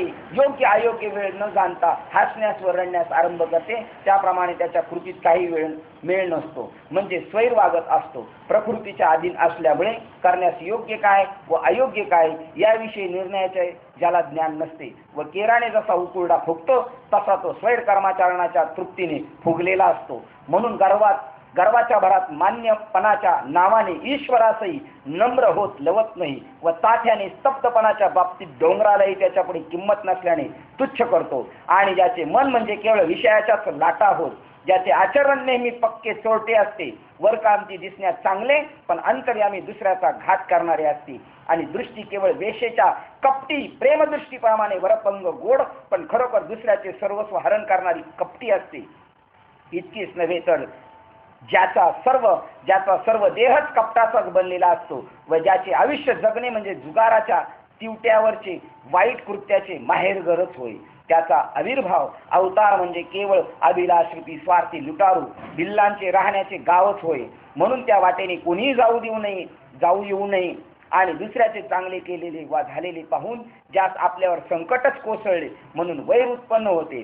ज्याप्रमाणे दुधात मीठ मिळाले असता ते दुधास पिण्यास अयोग्य करते, अथवा किती थंड असा पदार्थ जर अग्नीत घातला तर तो तत्क्षणीच धडधडीत अग्नी होत असतो. किंवा अर्जुना, कितीही उत्तम पक्वान्नाधिक पदार्थ असले तरी ज्याप्रमाणे ते पोटात गेले असता त्याचा जसा मलच होऊन राहतो, त्याप्रमाणे दुसऱ्याचे चांगले झालेले ज्यास ऐकून किंवा पाहून कळून आले तर ते त्याला सहन न होऊन लगलीच सर्व विपरीत होऊन बाहेर येते, तर उलट निंदा करू लागतो. असे पहा की सर्पास दूध पाजले असता ज्याप्रमाणे तो त्या दुधाचे विषच करतो, त्याप्रमाणे दुसऱ्याचे गुण घेतो, ऐकतो व त्यास नावे ठेवतो, जो त्यास दुर्गुणच मानतो. आणि ज्याच्या योगाने इहलोकीची कीर्ती होऊन सुखाने जगणे होईल व खरोखर परलोकी गती मिळेल असे कृत्य करण्याचा कंटाळा ज्या वेळेस येईल त्यावेळेस त्याला हटकून झोप सहज अशी ठेवल्याप्रमाणे येते आणि वाईट कर्म करण्याचा प्रसंग येतो, तेव्हा त्यावेळेस ती झोप विटाळशी सारखी विटाळल्यामुळे त्याच्यापासून दूर राहते. चांगलं कर्म करायला गेल्यानंतर आपल्याला सुद्धा अशा अडचणी येतात. आमच्या गावाला सप्त्याला लोक लवकर नाही जास्त येत, पण उरूस असतो वर्षातून एकदा तमाशा. जुन्नर तालुक्यात आमच्या गावाचं म्हणजे नाव लय भारी, कशाच्या बाबतीत, जत्रा भरवण्याच्या बाबतीत. आदराने आमचे कार्यकर्ते सगळे सांगतात. सगळं जर तमाशा पाहायचा असलं तर आजूबाजूची लोक नेहमी यायची हिवऱ्याला, सगळे पाहुणे सांगतात. अशी तुमच्या गावाची ख्याती कशाबद्दल? तमाशा दाखवण्याबद्दल. 16वा अध्याय सांगतो, तम आधी त्याची जर फोड केली तर आशा. तम म्हणजे नरकाची केवळ, आणि त्याची आशा करणारे लोक म्हणजे कोणते? तमाशा पाहणारे. तमाशाला रात्रभर लोक तमाशा चालू व्हायच्या अगोदर घोंगड्या घेऊन येऊन बसतात आणि कीर्तनाला म्हणतात, होऊ द्या बाबांचा, हो द्या, त्या तुझ्यासाठी आहे, तुझ्या डोक्यातलं गबळ जाण्यासाठी येते. रामकृष्ण हरीच्या वेळेला, पहिल्या रामकृष्ण हरीच्या वेळेलाच माणसांनी आलं पाहिजे श्रोती वर्गाने, पण ते म्हणतात होऊ दे, आणू तुझ्यासाठी, तू तापलेला आहे ना, तर तुला हो करण्यासाठी ते चाललेलं आहे त्यांचं. त्रिविध तापाने तापलेलं जन आहे, त्याला शीतलता निर्माण करण्यासाठी तो गायनाचा आरंभ आहे. काय युक्तिवाद आहे मोठमोठ्याल्यांचा. मानतो आपण त्या संप्रदायातल्या लोकांना ज्यांनी हे प्रघात नेमलेले. पहिला ध्यानाचा अभंग आहे आणि मग महाराज आल्यावर रूपाचा अभंग घेतात. पहिला ध्यान केल्यानंतर त्या ध्यानाच्या योगाने रूप दृष्टोत्पत्तीला येतं, मग चाल होती. कारण बहिरंग श्रोता आहे ना, ह्या जगात बहिर दिशेने बहिर फिरत होता, त्याच्या डोक्यातले विषय जाण्यासाठी हळूहळू पहिला सुंदर ते ध्यानचा अभंग, त्याला चाल, मग विठोबा रखमाई, मग परत रूपाचा अभंग, मग बाबा जसा गोड असेल तशी चाल लावेल. त्याच्यानंतर घेतलेला अभंग, त्याला परत चाल. तोपर्यंत याच्या डोक्यातलं गबाळ हळूहळू कमी झालेलं असतं. आणि मग बाबा म्हणतो आता हा माझ्या तावडीत चांगला आलेला आहे, आता उपारणं बांधून आता याला सांगायला सुरुवात करतो. म्हणजे हा आता ऐकण्याच्या स्थितीत आलेला आहे. हा स्टेप आहे ही संत जनांची स्टेप, आपल्याला कळण्याच्या बाहेर येते. आपण तर असं करू. मला सांगायचं होतं ती झोप.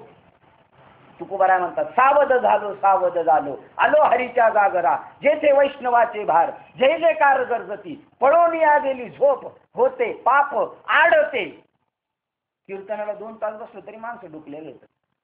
आणि तमाशाला रात्रभर येतो, सकाळी हजेरीला बी पण हजर आहेत. पण कीर्तनाला मात्र, कारण का चांगल्या ठिकाणी जर जीव जायला लागला तर काळाची बहीण आहे बरं का झोपी, ही मायारूपी झोप आहे ना, काळाची बहीण आहे. ती म्हणती जर या कीर्तनात सगळे निवृत्त झाले तर माझ्या दादाचा धंदा कमी होईल. म्हणजे कोणाचा? काळाचा धंदा कमी होईल. दिवाळी आल्यानंतर बहिणीला वाटतं दादाचा धंदा जोरदार व्हावा, आहे की नाही? हा, तसं ती म्हणती माझ्या दादाचा धंदा इथं जोरदार होणार नाही जर सगळे निवृत्त झाले तर, म्हणून तिथं ती झोप त्याचं हे करून टाकते. आणि तमाशाची तिथं म्हणती नो टच, आपल्या दादाचा धंदाला तुफान चालणार आहे, इथं कोणी यायचं नाही. येऊ द्या, रात्रभर जागतील आणि सकाळी पण कशी येतात बघा. बरं सांगायला लय हुशार तो म्हणतो. एक जण म्हणला ना, अरे मी तमाशा पाहून आलो त्यामुळे सकाळी मला उठवलंच नाही. कशाला? हाजेरीला. म्हणला हा पट्ट्या सकाळी हाजेरीला बी होता. म्हणजे हा किती, हा अजून नरकाच्या दारात आहे बरं का. याप्रमाणे ती झोप आहे. ते म्हणतात ही रजोगुणी माणसाची पहा. त्याप्रमाणे खरोखर पलीकडे गती असेल, कृत्य करण्याचा प्रसंग ज्यावेळेला म्हणजे चांगली गोष्ट करण्याच्या वेळी येईल त्यावेळेस त्याला हटकून झोप येऊन सहज कशी ठेवल्याप्रमाणे येते, किंवा वाईट कर्म करण्याचा प्रसंग येतो त्यावेळेला ती झोप विटाळशी सारखी विटाळल्यामुळे त्याच्यापासून दूर राहते. हे पहा, द्राक्षाचा किंवा आंब्याच्या रसाचा उपभोग घेण्याच्या दिवसात ज्याप्रमाणे कावळ्यांचे तोंड मुखारोगाने सडते. द्राक्ष पिकले आणि आंबे पिकले काही कावळे नाही करते, कारण ज्यांच्या तोंडाला काय येतो, त्यांचं तोंड आलेलं असतो, रोग येतो तोंडाला. ही कोणाला उपमा दिलेली?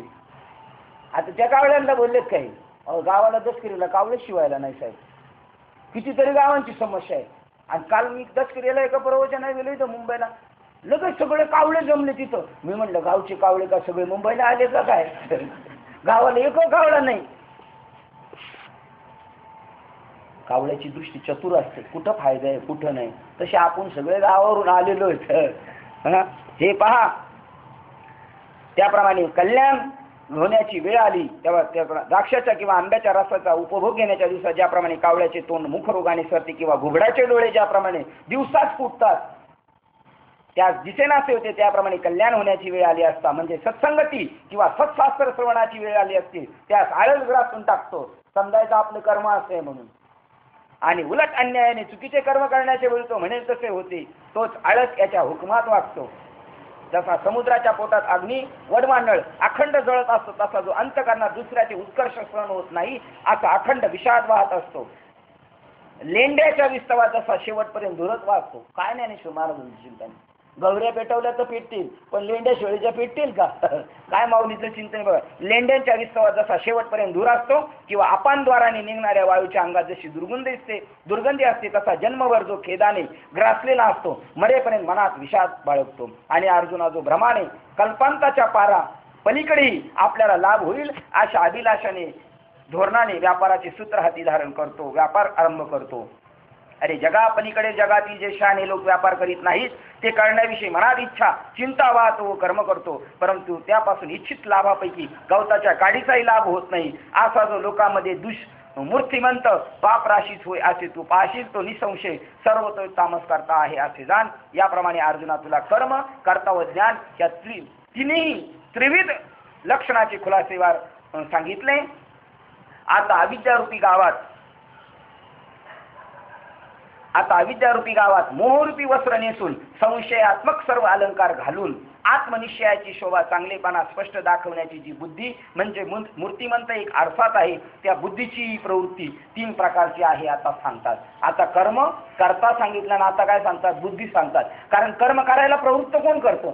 बुद्धीच करते. त्या बुद्धीला चांगली शुद्ध बुद्धी असावी आणि देवाकडे ती प्रार्थना आपण करावी. तुकोबारायचीच देवाकडे प्रार्थना करतात, दुर्बुद्धी ते म्हणा सदा न उपज नारायणा. ती दुर्बुद्धी. आणि आता त्या बुद्धीचे वर्णन सांगतात. अर्जुना, अरे ज्या सत्व रज तमो गुणांनी जगातील कोणत्या म्हणून एका वस्तूचे 3 प्रकार केलेले नाहीत. ज्ञानाचे 3 प्रकार केले, कर्त्याचे 3 प्रकार केले, कर्माचे 3 प्रकार केले, तसे बुद्धीचे सुद्धा 3 प्रकार केलेले. पोटात अग्नी नाही असे प्रकार केले. पोटात अग्नी नाही असे या जगात कोणते लाकूड आहे, त्याप्रमाणे तिचे गुणांनी 3 प्रकार केले नाहीत अशी दृश्य वर्गात कोणती वस्तू आहे. म्हणून या 3 गुणांनी बुद्धी 3 प्रकारची केली आहे. तसे धृतीचेही धैर्याचेही 3 भेद झालेले आहेत. तीच एक बुद्धी व धृती 3 गुणानुसार निरनिराळे भेद ज्या यथोचित्त चिन्हाने अलंकृत झाले आहेत, त्या चिन्हाचं वर्तमान विस्तारपूर्वक सांगतो. परंतु हे धनंजया, आता बुद्धी व धृती या दोहोंपैकी अगोदर बुद्धीची त्रिविध भेदाची लक्षणे सांगतो. तर हे सुबटा, प्राण्यांना या संसारात येण्यास उत्तम, मध्यम व कनिष्ठ अशा 3 मार्ग वाटा आहेत. कारण अकरण, विहित कर्म न करणे, त्यागणे, काम्य निषिद्ध कर्म करणे असे 3 मार्ग प्रसिद्ध आहेत. आणि या जीवमात्रांना ह्याच्यापासून संसार भय प्राप्त होत असल्यामुळे हे सदोष आहेत. हे 3 गुण सदोष आहेत, कारण यांच्यामुळं प्राणी मात्र पुन्हा संसारात येतात. याकरता या दोघी अधिकार संमत व विधीच्या ओघाने प्राप्त झालेले जे कर्म, ते नित्य कर्म निष्काम बुद्धीने आचरण हेच काय ते एक मोक्ष प्राप्तीचे उत्तम साधन होय. जर मोक्ष प्राप्त करायचं असेल तर कर्म सगळं कसं करायचं? निष्काम बुद्धीने. तेच नित्यकर्म केवळ आत्मप्राप्ती रूप फलावर दृष्टी घेऊन करावे. ते कसे तर तृष्णाक्रांत मनुष्य जसे तृष्णा शमनार्थ अत्यंत आदराने पाणी पितो, तसे वीत नित्य कर्माचरण करावे. तहानलेला माणूस जसं पाणी आदराने पितो, तसं आपल्या वाट्याला आलेले कर्म अति आदराने करावे. कशासाठी? मागे सांगितलं कशासाठी. तर तेच नित्य कर्म केवळ आत्मप्राप्ती रूप फलाची दृष्टी ठेवून. हे कर्म केलं मला कशाची प्राप्ती होणार आहे? आत्म्याची प्राप्ती होणार आहे. म्हणून आपलं नित्य कर्म करावं. आणि म्हणून तुकोबारायांनी एक वाक्य सांगितलेले बघा. गुरुबद्दल सत्यनारायणाच्या निमित्ताने अभंग आहे बघा. का स्वामी काज गुरु भक्ती, पितृवचन हीच विष्णूची महापूजा. स्वामी काज, तुझ्या ज्याच्याकडे काम करायला आहे तू ते इमान इतबारे कर. शेठचं भलं झालं तर तुझं भलं. आपण जर नुसतं म्हटलं काय करायचं आपल्या शेठचं काय हो, आपल्या पगाराशी मतलब, तुझे तेच दिवस येतील. स्वामी काज गुरु भक्ती, पितृवचन वडिलांच्या आज्ञेचं पालन. अजून काय सांगितलं? पितृवचन सेवापती, पती जसं सांगतो त्यानुसार अनुकरण करायचं. त्याप्रमाणे जर वागला म्हणजे आपल्या वाट्याला आलेलं कर्म जर यथासांग केलं तर मग मात्र तुमचं आपल्याला ते मोक्ष स्वरूप प्राप्त करून देणार आहे. अशा रीतीने नित्यकर्म केले असता ते दुस्तर अनिष्ट व जन्मभयास घालवते व त्यापासून सोडवते. आणि दृष्ट अशी मोक्षप्राप्ती सुलभ सोपी करून देते. आपल्या वाट्याला आले कर्म केलं का मोक्ष सोपं आहे आपल्याला. कर्म टाकून दिलं कसं मग मात्र गुंतणारा. अशा रीतीने जो शुद्ध पुरुष कर्म करतो, जो संसार भयापासून खरोखर सदाचाच मुक्त होतो, या निष्काम कर्माच्या आचरणाने मुमुक्षत्वाच्या योग्यतेस येऊन पोहोचतो. चांगली निष्काम कर्म केली तर मुमुक्ष होतं. तसा मुमुक्ष होत नाही. आपण म्हणतो हे कीर्तनाला आलेली माणसं सगळे मुमुक्ष नसतात. मुमुक्ष म्हणजे काय? त्याची भूमिका आहे कैमे उद्धार पावेन, कै कृपा करी नारायण, असे तुम्ही सांगा संत जन. करा समाधान चित्त माझे,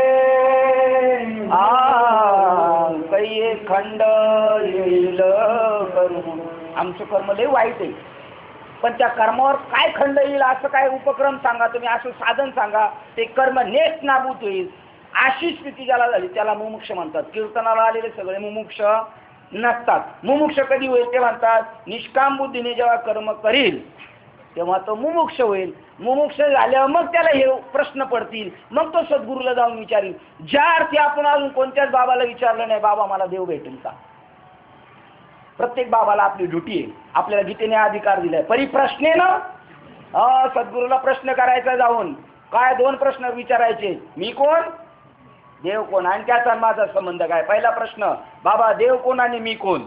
आणि दुसरा प्रश्न त्याचा माझा संबंध काय. तुम्ही म्हणताना भजन करा, त्याचा माझा संबंध काय. कोणत्या पुरीला म्हणतो का तिच्याबरोबर त्याच्याबरोबर नांदायला, तिचा आणि त्याचा काय जोडून देतो, संबंध जोडून देतो. तसा मी कोण देव कोण. आणि जर मी कोण आहे या प्रश्नाचं उत्तर भेटलं, देव कोण, तर त्याचा आणि माझा संबंध जोडला पाहिजे. आणि त्याचा संबंध जोडण्याचं काम संत दर्शनी हा आणि पद्मनाभ जोडीला. साधू जो आहे तो पहिला जोडतो देवाला आणि मग त्या श्रोत्याला सांगायला सुरुवात करतो. आता काय झालंय, देव तो जोडलाच नाही. आणि या शेठ आणि या आंबूक आणि या ढमुक कशासाठी गर्दी करायला नाही, देव जोडला पाहिजे. आणि मग तिथून पुढं तो ऐकण्याचा श्रवणाचा अधिकारी होतोय. खरोखर ऐकणं वेगळं आणि श्रवण वेगळं बरं का. ऐकणं वेगळं, श्रवण. ज्या श्रवणातून मनन होतं ना तेच खरं श्रवण. नाही तर नुसतं ऐकलं, झटाकला का निघाला घरी, फटकला घरी. श्रवण झाल्यानंतर काय झालं पाहिजे, मनन. काय सांगितलं महाराजांनी, असे काय, असे का, असं व्हायला पाहिजे का, मला असं कधी होईल, मला असं कधी होईल. त्याचं नाव निधिध्यास. त्या श्रवणातूनच या स्टेपपर्यंत जाऊ शकतो. आणि निधिध्यास झाला, मला असं कधी होईल, तेव्हा तो गुरुला जाऊन प्रश्न विचारतो. काय प्रश्न, मी कोण आणि देव कोण, त्याचा माझा संबंध काय, व त्यापासून सोडवते. आणि द्रष्ट अशी मोक्षप्राप्ती सुलभ प्रवृत्तीने करून देते. अशा रीतीने जो शुद्ध पुरुष कर्म करतो तो संसारापासून खरोखर सदाचा मुक्त होतो व निष्काम कर्माच्या आचरणाने मुमुक्षत्वाच्या योग्यतेस येऊन पोहोचतो. त्या मनुष्य मुमुक्ष दशेत 702 क्रमांकाची ओळ, 1 आणि 2 क्रमांकाची, 2 घेतली तरी बस 702. त्या मुमुक्ष दशेत त्या नित्यकर्मावर दृढ भरवसा ठेवून जी बुद्धी त्याच्या आचरणाविषयी बळकट निश्चय करते तेच मोक्षप्राप्ती अगदी ठेवल्यासारखीच आहे.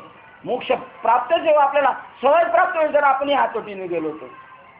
म्हणून शहाण्या मनुष्याने ज्याचे फल निवृत्ती आहे, ज्याचे पर्यावसन निवृत्तीच आहे, अशा प्रवृत्तीरूपी नित्यकर्माची बाह्यदृष्ट्या प्रवृत्तीरूप वाटेने जरी मोक्ष इच्छावानाने ती कर्मे मोक्ष साधनीभूत अंतःकरण शुद्धीची कारण म्हणून उभारणी करण्याचा निश्चय करण्यात त्यात बुडी मारल्यासारखी का असू नये. का त्याच्यात मग बुडी मारू नये, कारण आहे ते आपल्यापणाने कर्म करावे, काम करायचं ते ना तर प्रेमाने करावं. शिळे पोरके खायचीच पाळी आली तर आदराने खावं, नाही खाल्लं रडत मडत खाल्लं तर खाऊन पोट भरावंच लागणार आहे. वाट्याला आले तसं कर्म करून जर मोक्ष मिळत असेल का नाही आदराने करावं माणसाने. तशी बुडी देऊन मरतो न मरतो तोच. तहान लागलेल्या मनुष्यात पाणी मिळाले असता जगतो, किंवा पुरात पडलेला पोहता येत असेल तर तो पोहून जगतो. अंधाऱ्या विहिरीत पडलेला मनुष्य सूर्यकिरण प्राप्त झाली असता तो जसा जगतो, अथवा पंथ्यात सांभाळून औषध घेतले असता जसा रोगाने कष्ट झालेला मनुष्यही वाचतो, किंवा माशाला जर पाण्याचा जिव्हाळा आश्रय असला तर तो जगणारच, यात अन्यथा नाही. तसं कर्माबद्दल जर अत्यादर असेल तर ते कर्म निष्काम बुद्धीचं कर्म तुम्हाला सोडवल्याशिवाय राहणार नाही. त्याच्या जीवात जशी भय राहत नाही तसे या नित्यकर्माचे आचरण करण्यास प्रवृत्त झाले असता मोक्षप्राप्ती होतेच होते. किती गॅरंटेड सांगितलेले. आणि लोक सांगतात मोक्ष मिळणे एवढं का सोपं आहे का, होतेच होते.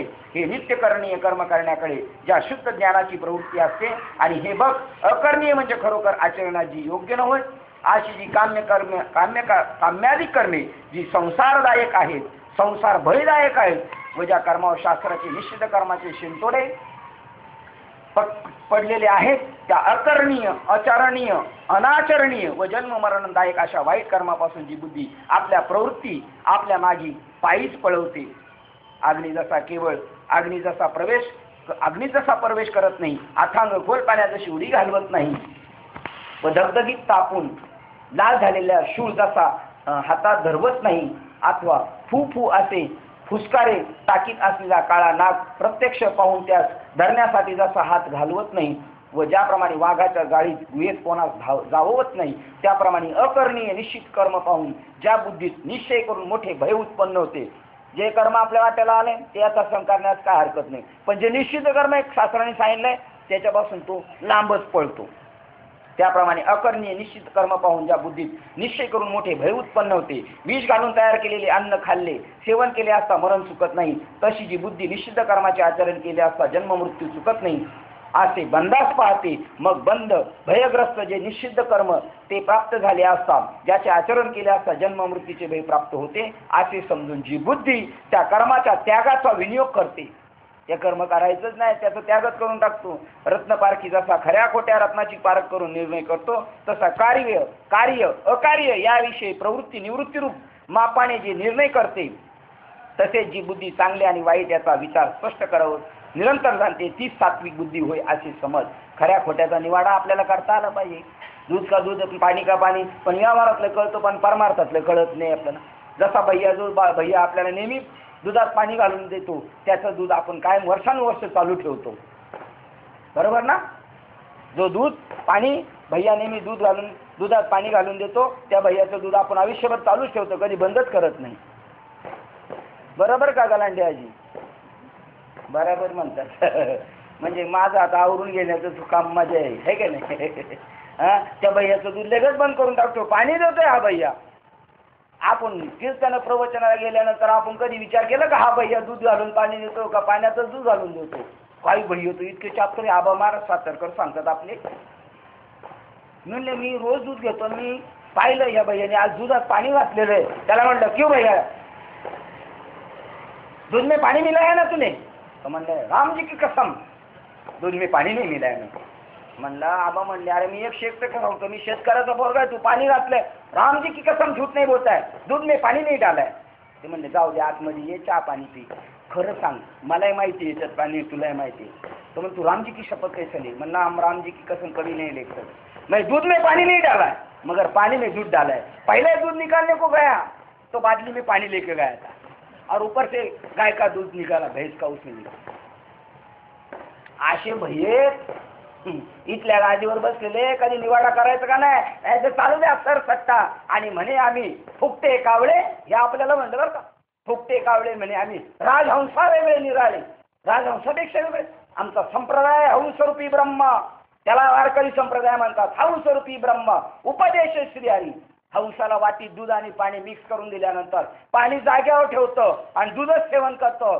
ती दृष्टी ती बुद्धी आपल्याला मिळावी आणि ती देवाकडे प्रार्थना करावी आपण का देवा मला ती बुद्धी दे बाबा निर्णयात्मक, कारण माझा जन्म मला आता फुकट घालवायचा नाही. धर्मनीतीचा हा ऐकावा व्यवहार निवडिले सार. हे मला म्हणले असं काय तुम्ही टाकून बोलत नका जाऊ, आणि आता मला प्रमाण देतात धर्मनीतीचा ऐका हा व्यवहार. मी यांना म्हणले एवढे 2-4 दिवस बोलू द्या, काय बोलायचंय पुढच्या वर्षी आज काय बोलायचं नाही, वादग्रस्त विधान करणार नाही.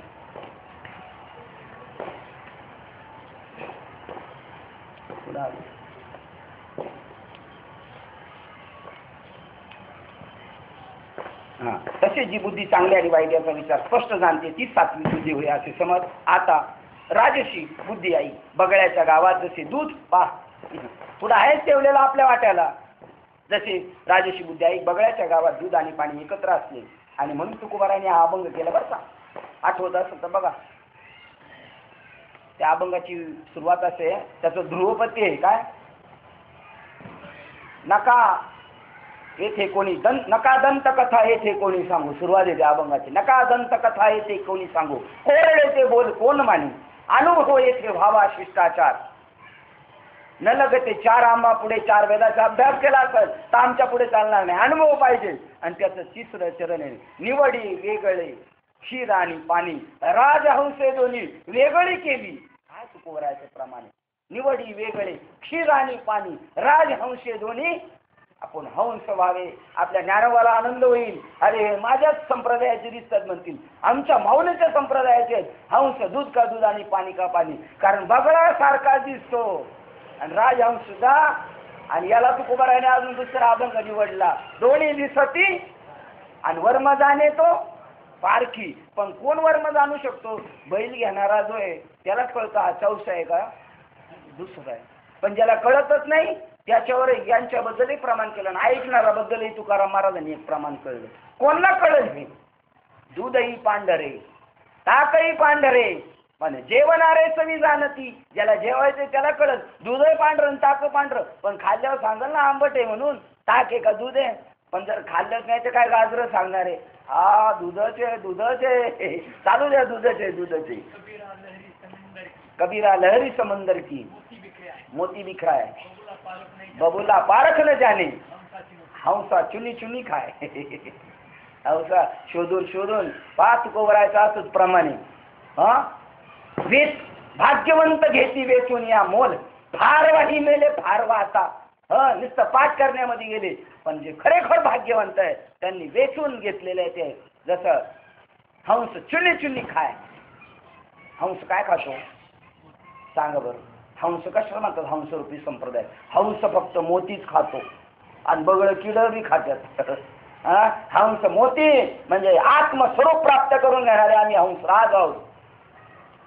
बगड्याच्या गावात जसे दूध आणि पाणी एकत्र केलेले सरसकट घेतले जाते किंवा आंधळा ज्याप्रमाणे दिवस आणि रात्र यांच्यामधील गुंतडा भेद जाणत नाही, ज्या भ्रमराला अतिशय कोमल अशा फुलाचा मकरंद सेवन करण्यासाठी मिळतो, तोच लाकडेही कोरण्यासाठी धावतो, प्रवृत्त होतो. कारण बुद्धी काय घेऊन काय अशी बुद्धी नाही, राजस बुद्धी, परंतु ही त्याची कृती काही भ्रमपणा विरुद्ध नष्ट होत नाही. त्याप्रमाणे ही जी बुद्धी, ही जी धर्म अधर्म रूपाने असणारी कार्य अकार्य याची निवड न करता जी बुद्धी सरसकट आचरण करते ती राजस बुद्धी. धर्म काय अधर्म काय हे जाणत नाही. अरे परीक्षेची दृष्टी असण्याविना मोती घेतली असता योग्य सौदा होऊन चांगली मिळाली तर ती क्वचितच. पहिली गुरुची परीक्षा घ्यायची आणि मग गुरुवर विश्वास ठेवायचा. परीक्षा न घेता जर गुरु केला तर गुरु बी 84 चक्करमध्ये ना आपण बी 84 चक्करमध्ये. काय उदाहरण आहे पहा. परीक्षेची दृष्टी असल्याविना मोती घेतले असता योग्य सौदा होऊन चांगली मिळाली तर क्वचितच घडल, नाही तर हातामध्ये कधी कधी भलतच लागल. कारण तसा नियम नाही, पण चांगली मिळणार नाही ही गोष्ट मात्र व्यवहारात निश्चित आहे. तसे निश्चित अकर्मीय कर्म साहजिकपणे प्राप्त न झाले तरच त्याच्या हातून करावायचे राहते. एरवी जी बुद्धी चांगले व वाईट ही दोन्ही कर्मे सरसकट सारखीच समजते. हे महाराज सारखे अनुग्रह दिला आपल्या गावामध्ये एकाला. तो म्हणतो हे बाबा आणि हे बाबा सारखेच सांगतात. म्हणजे सारखे त्यांनी तुकाराम महाराजांचा घेतला तर मग ते काय कोणाचा आवाज दुसऱ्याचा घेते. पण निवाडा करणं तू काय काय गरजेचं आहे, तुझ्या हिताचं काय आहे, दोन्ही सारखेच आहे. तसे निश्चित कर्म आणि साहजिक कर्म हे दोन्ही सरसकट सारखीच समजतो. जसे मोठ्या लग्न समारंभात सर्व समाजास योग्य व अयोग्य याचा विचार न करता त्या समुदायावर अक्षदा टाकतात. जेवणाच्या वेळी आमंत्रण द्यावे, तसे चांगल्या आणि वाईट कर्माविषयी जी अंधबुद्धी हीच राजस बुद्धी होय असं समज. आता तामस बुद्धीचे लक्षण एक राजाच्या मार्गाने जातो तो चोरात जसा आडमार्ग होतो किंवा राक्षसात दिवस जसा रात्री उजाडतो, दिवस उजाडला तर ती रात्र वाटते, अथवा पुरलेला धनाचा ठेवा असून भाग्यहीनाला जसा तो कोळशाचाच ढीग आहे होतो, म्हणून ते धन त्याच्याजवळ असूनही त्या जीवाला नसल्यासारखेच होते. तसे किंवा आपल्याजवळ असलेले आपले आत्मस्वरूप भाग्यहीन जीवास नसल्यासारखे होते. तसे शास्त्रात जितके म्हणून प्रवृत्ती धर्म सांगितले आहे तितके सर्व धर्माचरण करणे हे ज्या बुद्धीला पातक वाटते व खरे ते सर्व खोटे असे जी बुद्धी समजते, जी बुद्धी शास्त्राचे सर्वच खरे अर्थ टाकून अनर्थ करून ठेवते व जेवढे गुण म्हणून आहे तेवढे नेमके सर्व दोष आहेत असे मानते. फार काय सांगावे, सर्व श्रुतीने स्वीकारून मान्य केले आहे असे जितके काही आहे तितके सर्व जी बुद्धी विपरीत असेच समजते. अर्जुना, कोणालाही न विचारता बेलाशक्ती बुद्धी म्हणजे तामसी बुद्धी होय असे जाणावे. हे पहा, दान धर्माला रात्र उचित आहे काय?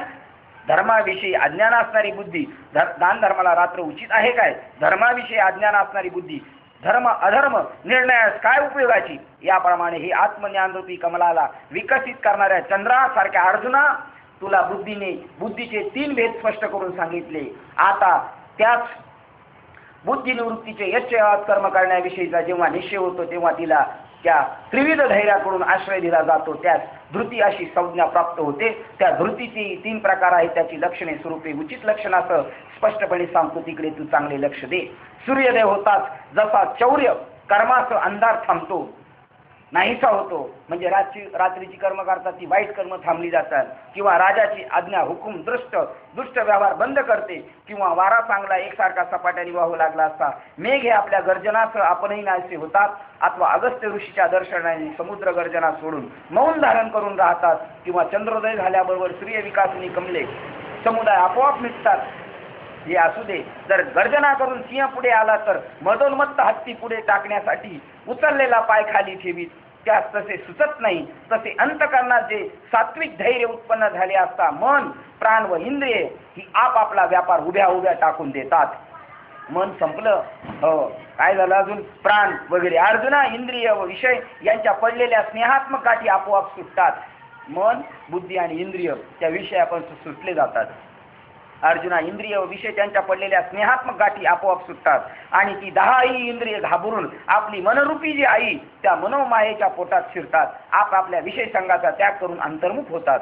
जे धैर्य आपण अपान वायूच्या खालचा मार्ग व प्राणवायूचा ऊर्ध्व मार्ग यांची मर्यादा काढून प्राणाधिक पंचप्राण व नाग कुर्माधिक उपपंचप्राण या 9 वायूंची एकजुटी करून एकवटून सुशून्यमध्ये उडी घालते, ज्या धैर्यामुळे मन हे संकल्प विकल्प रूपी वस्त्र फेडून टाकून देऊन उघडे होते आणि मग बुद्धीच्याही मागे जाऊन उगीच स्वस्थ बसते. याप्रमाणे जो धैर्यरूपी राजा मनात प्राण्यांना व इंद्रियांना आपापल्या क्रियांची स्वकीय चेष्टांची संभाषणे टाकास लावतो, मग अष्टांग योगात्मक बुद्धीने त्या सड्या एकट्या आपल्या बाह्य क्रियांचा संग सुटलेल्या सर्वच्या सर्व इंद्रियांना ध्यानात्मक आतल्या कोठडीत मध्ये जे धैर्य कोंडून निग्रह करून ठेवते. परंतु चक्रवर्ती जो परमात्मा त्याच्या ताब्यात त्यास देऊन त्यापासून लाच न घेता धैर्य राजाकडून ती निग्रहाने धरवली जातात. इंद्रियांना कोंडून आत्मस्वरूपाकडे घेऊन गेली, त्यांना बाहेर पळूनच नाही दिलं. तिथं धैर्य त्याचं मजबूत, कुठंच त्या इंद्रियांना भरकटून नाही दिलं आणि आत्मराजाच्या तावडीत जेलमध्ये टाकून दिलं.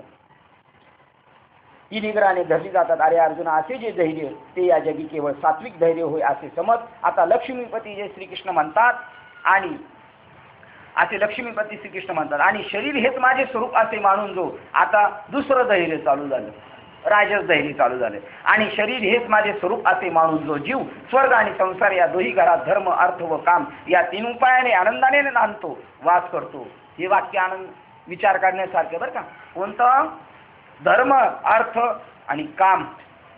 लोक आता आपण कीर्तनाला जातो, प्रवचनाला जातो, पंढरपूरला जातो, सत्यनारायणाची पूजा घालतो. हा धर्म, हा पुरुषार्थ आपल्याकडून घडतो.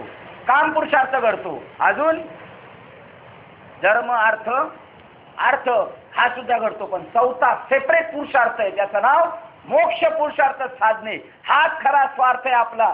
तो न साधत बसणे म्हणजे हे सगळं अनित आहे. आणि म्हणून तुकोबाराला धन्यता दिली. त्यांनी धर्म पुरुषार्थ एवढा साधला नाही, साधला, पण अर्थ पुरुषार्थ एवढा नाही साधलेला आहे, तरी सुद्धा त्यांना धन्यता दिली. काय? धन्य तुकोबा समर्थ जेने केला. हा पुरुषार्थ जो मोक्ष पुरुषार्थ साधणं हाच खरा मनुष्य जन्माचा स्वार्थ आहे. तो न साधणे बाकीचा स्वार्थ साधणे हा खऱ्या अर्थाने अनर्थ आहे. धर्म अर्थ व काम या 3 उपायांनी आनंदाने नांदतो वास करतो. तो जीवात्मा मनोरथ रूपी सागरात धर्म कामरूपी नौकावर ज्या धैर्यबळाने क्रियारूपी व्यवहार करतो, त्या व्यापारात जे कर्मरूपी भांडवल घालतो व निदान पक्षी त्याची चौपट तरी प्राप्ती फायदा होईल असे अंदाज मानतो. पुढे सायास ज्या धैर्याने सहन करतो अर्जुना, त्या धैर्यात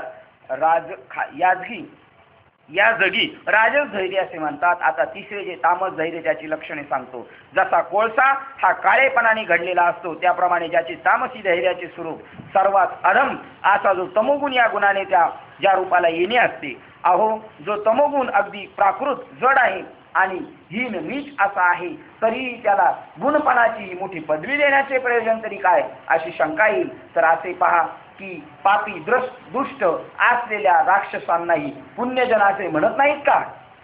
जे गुन्हेगार आहेत त्यांच्या एरियाचा बरं पकडायला त्यांना ते म्हणतात नाही नाही तो आमच्यासाठी देव आहे. मग त्याला लोक देव म्हणत नाही का? तसं या बुद्धीला पुण्यजन असे म्हटले. सर्व ग्रहामध्ये जो इंगळ निखाऱ्याप्रमाणे ताप देणारा त्याला मंगळ कल्याणकारक म्हणत नाही का? मंगळ प्राप्त आहे मग जमत नाही. मंगल म्हणजे चांगला आहे का? मग तो तर म्हणतात तसा तमाला गुण हा शब्द ढसाळ उपयुक्त अविचार रीतीने लावलेला आहे. हे सुबट अर्जुना, सर्व दोषांचे वस्ती सांधो तमोगुण तो कमावून ज्या नराची मूर्ती शरीराकृती उभारली आहे, ज्याप्रमाणे पापाचे पोषण केले असता त्यास दुःख हे कधी सोडित नाही, त्याप्रमाणे तो तमोगुण नेहमी काखेत आळस बाळगून असतो, म्हणून निद्राही त्याला कधीच सोडित नाही. आणि ज्याप्रमाणे दगडाला कठीणपणा कधी दूर लोटून सोडू शकत नाही, त्याप्रमाणे देहावर व धनावर ज्याची नेहमी अत्यंत प्रीती असल्यामुळे त्याला बळी कधीच सोडित नाही. आणि कृतज्ञ मनुष्यापासून पाप जाणण्याविषयी कितीही कटपट केली असता जसे ते जाऊ शकत नाही, तसे अखिल पदार्थ मात्राच्या ठिकाणी प्रीती ठेवतो. त्यामुळे शोकाचे त्यास आपले राहण्याचे ठिकाण केलेले असते. सदाच शोकग्रस्त असतो आणि तो रात्रंदिवस असंतोष आपल्या जीवाशी धरून बांधून राहिला असल्यामुळे विषादाने खेदाने त्याच्याशी मैत्री केली आहे. लसुणाची घाण जशी त्यास सोडून त्यापासून दूर होत नाही किंवा पथ्य न करणाऱ्या मनुष्याला व्याधी रोग सोडित नाही, त्याप्रमाणे पथ्य न करणाऱ्या मनुष्याला व्याधी रोग सोडित नाही, त्याप्रमाणे विषादाने त्याचबरोबर अजन्म मैत्री केलेली असते, म्हणजे त्यास खेद मरेपर्यंत सोडित नाही. आणि या शिवाय तारुण्य द्रव्य व विषय इच्छा याचे जो तामसी मनुष्य नसतेच महत्व वाढवतो, म्हणून मदानेही त्यास राहण्याचा आपला आश्रय केला आहे. अग्नीला जशी उष्णता सोडित नाही, जातीवंत साप जसा आपला डाव धरण्याचा वैरभाव सोडित नाही, अथवा भय हा जसा सर्व जगाचा वैरी असून त्याला सोडित नाही, अथवा जसा काळ हा शरीराला कोणत्याही वेळी विसरत नाही,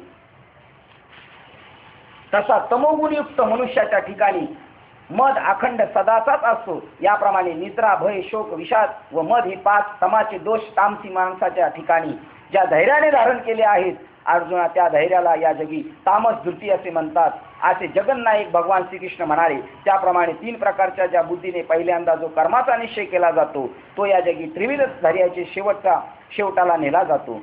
सूर्य उगवल्यावर त्यामुळे मार्ग दिसू लागतो, तेव्हाच तो मार्ग खरोखर मनुष्याचे पाय चालतील. परंतु चालणे हे चालणाराचे धैर्य धारण केले तरच होणार आहे, त्याशिवाय ते चालणे होत नाही. त्याप्रमाणे बुद्धी ही कर्माला दाखवते आणि ते कर्म इंद्रियाधिक साधन सामुग्री घडून आणते, परंतु घडून आणण्याचे धैर्य लागते. अर्जुना, ते धैर्य तुला 3 प्रकारांनी सांगितले आणि त्या धैर्यामुळे 3 प्रकारचे कर्म उत्पन्न झाल्यावर नंतर मग त्या कर्माला जे फळ येते त्याला सुख अशी संज्ञा आहे. तेही कर्माप्रमाणे 3 प्रकारचे आहेत असे समजावे. तर फळरूपी जे सुख ते 3 सुखांनी निरनिराळे 3 प्रकारचे झालेले आहे. ते सुख आता चांगल्या शब्दाने चांगले स्पष्ट करून सांगू. आता तो सांगण्याचा चोखपणा कसा आहे म्हणतील तर, शब्दाच्या मार्गाने ग्रहण करू गेले असता शब्दांचा मळ त्याला लागतो. त्या डायरेक्ट त्याच्याशी एकरूप व्हायचं, शब्दांनी सुद्धा ती गोष्ट कळण्याजोगी नाही. कर्णद्वारा श्रवण केले असता कर्णरूपी हाताचाही मळ त्याला लागणार.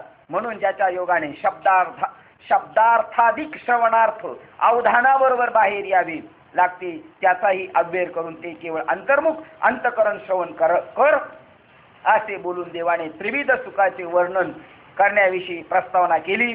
तीच व्यवस्था मी निरूपण करतो. भगवान म्हणतात, हे बुद्धिमंत अर्जुना, सुखाची 3 रूपे गुणाच्या योगाने झाली आहेत. ती लक्षणे तुला सांगू म्हणून ती प्रतिज्ञा केली होती, ती लक्षणे सांगतो. हे किरीटी, ज्या वेळेला जीवाला आत्म्याच्या भेटीत म्हणजे आत्म्याच्या यथार्थ स्वरूपाचे ज्ञान होते, त्यावेळी जे अंतकरणात अभिव्यक्त होते त्याला सुख असे म्हणावे.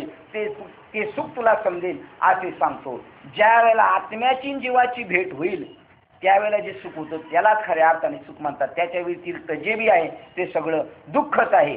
जसे दिव्य उत्तम औषध मात्रेच्या प्रमाणाने सूक्ष्मपणाने सेवन केले जाते, अथवा रसाची पुढे देऊन कथिलाचे रूपे केले जाते, किंवा मिठाचे पाणी होण्याकरता ज्याप्रमाणे त्या मिठावर 2-4 वेळा पाण्याचे हापके देऊन शिंपडून टाकावे लागतात, त्याप्रमाणे जीव व आत्मा याच्या भेटीत सुकृतदर्शनी झालेल्या सुखाच्या यत्किंचित लाभाने त्याची आवड निर्माण होऊन तोच अभ्यास पुढे वाढवला तर त्यामुळे जीवदशेचे दुःख जेथे नाहीसे होते तेच आत्मसुखही त्रिगुणाच्या योगाने 3 प्रकारचे झाले आहे. त्यापैकी एकाची लक्षणे सांगतो तुला, ऐक. ते सुख आरंभी विषयासारखे क्लेशकारक पण परिणामी अमृतासारखे जे आत्मबुद्धी विषयाच्या बुद्धीच्या प्रसादाने केलेले असते ते सुख सात्विक, प्रोक्त सात्विक म्हटले जाते. ते सात्विक सुख उद्या आपण पाहूया. सुखाचे 3 प्रकार आहे. खरं सुख आहे जाता जाता आपल्याला सांगितले, ती गोष्ट आपण डोक्यात घेऊन जायचं. खरं सुख त्याला म्हणतात हे बरंच श्रेष्ठा. पण आता ज्या सुखानुभवात अभ्यासामुळे परिचयामुळे प्राणी रममान होतो व दुःखांचा शांतीचा निश्चयाने प्राप्त होतो, रममान होतो, ज्या स्वसुखामध्ये रममान होतो आणि दुःखाच्या शांतीला निश्चयाने प्राप्त होतो, ते प्रकारचे सुख ते मी तुला सांगतो. 3 प्रकारचे आहे. त्याच्यामध्ये खरं सुख सांगितलं हे कीर्ती, ज्यावेळी जीवाला आत्म्याच्या भेटीत म्हणजे आत्म्याच्या यथार्थ स्वरूपाचे ज्ञान होते त्यावेळेस जे अंतकरणात अभिव्यक्त होते त्याला सुख म्हणावे, ते सुख समजेल असे तुला स्पष्ट सांगतो. उद्या आपण तो सुखाचा सोहळा पाहूया. आता तूर्त 777 क्रमांकाच्या ओळीला आपण थांबतोय.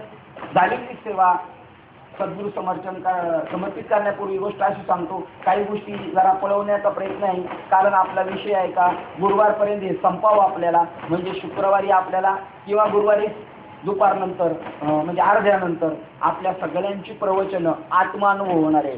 साहेब तुम्ही आले तर तुमचं सुद्धा शुक्रवारी प्रवचन होईल. सर्वांनी आपण आपला अनुभव सांगण्याची तयारीत यायचं. ज्याला जसं येईल तसं त्यांनी बोलायचं म्हणून आपल्याला थोडं पळवायचं म्हणून आपण जास्त वेळ घेतोय. तूर्त आपण इथे थांबूया. 777 क्रमांकाच्या ओळीला थांबतो. झालेली सेवा उल्लेख सद्गुरू सच्चिदानंद श्रीपाद बाबा रामदास बाबा अधिष्ठान परमात्मा श्री गणरायाच्या चरणावर आणि तुम्हाला सर्वज्ञाच्या चरणावर सेवा समर्पित करून सेवेला आपण इथे पूर्ण विराम देऊया. कुंडली कवर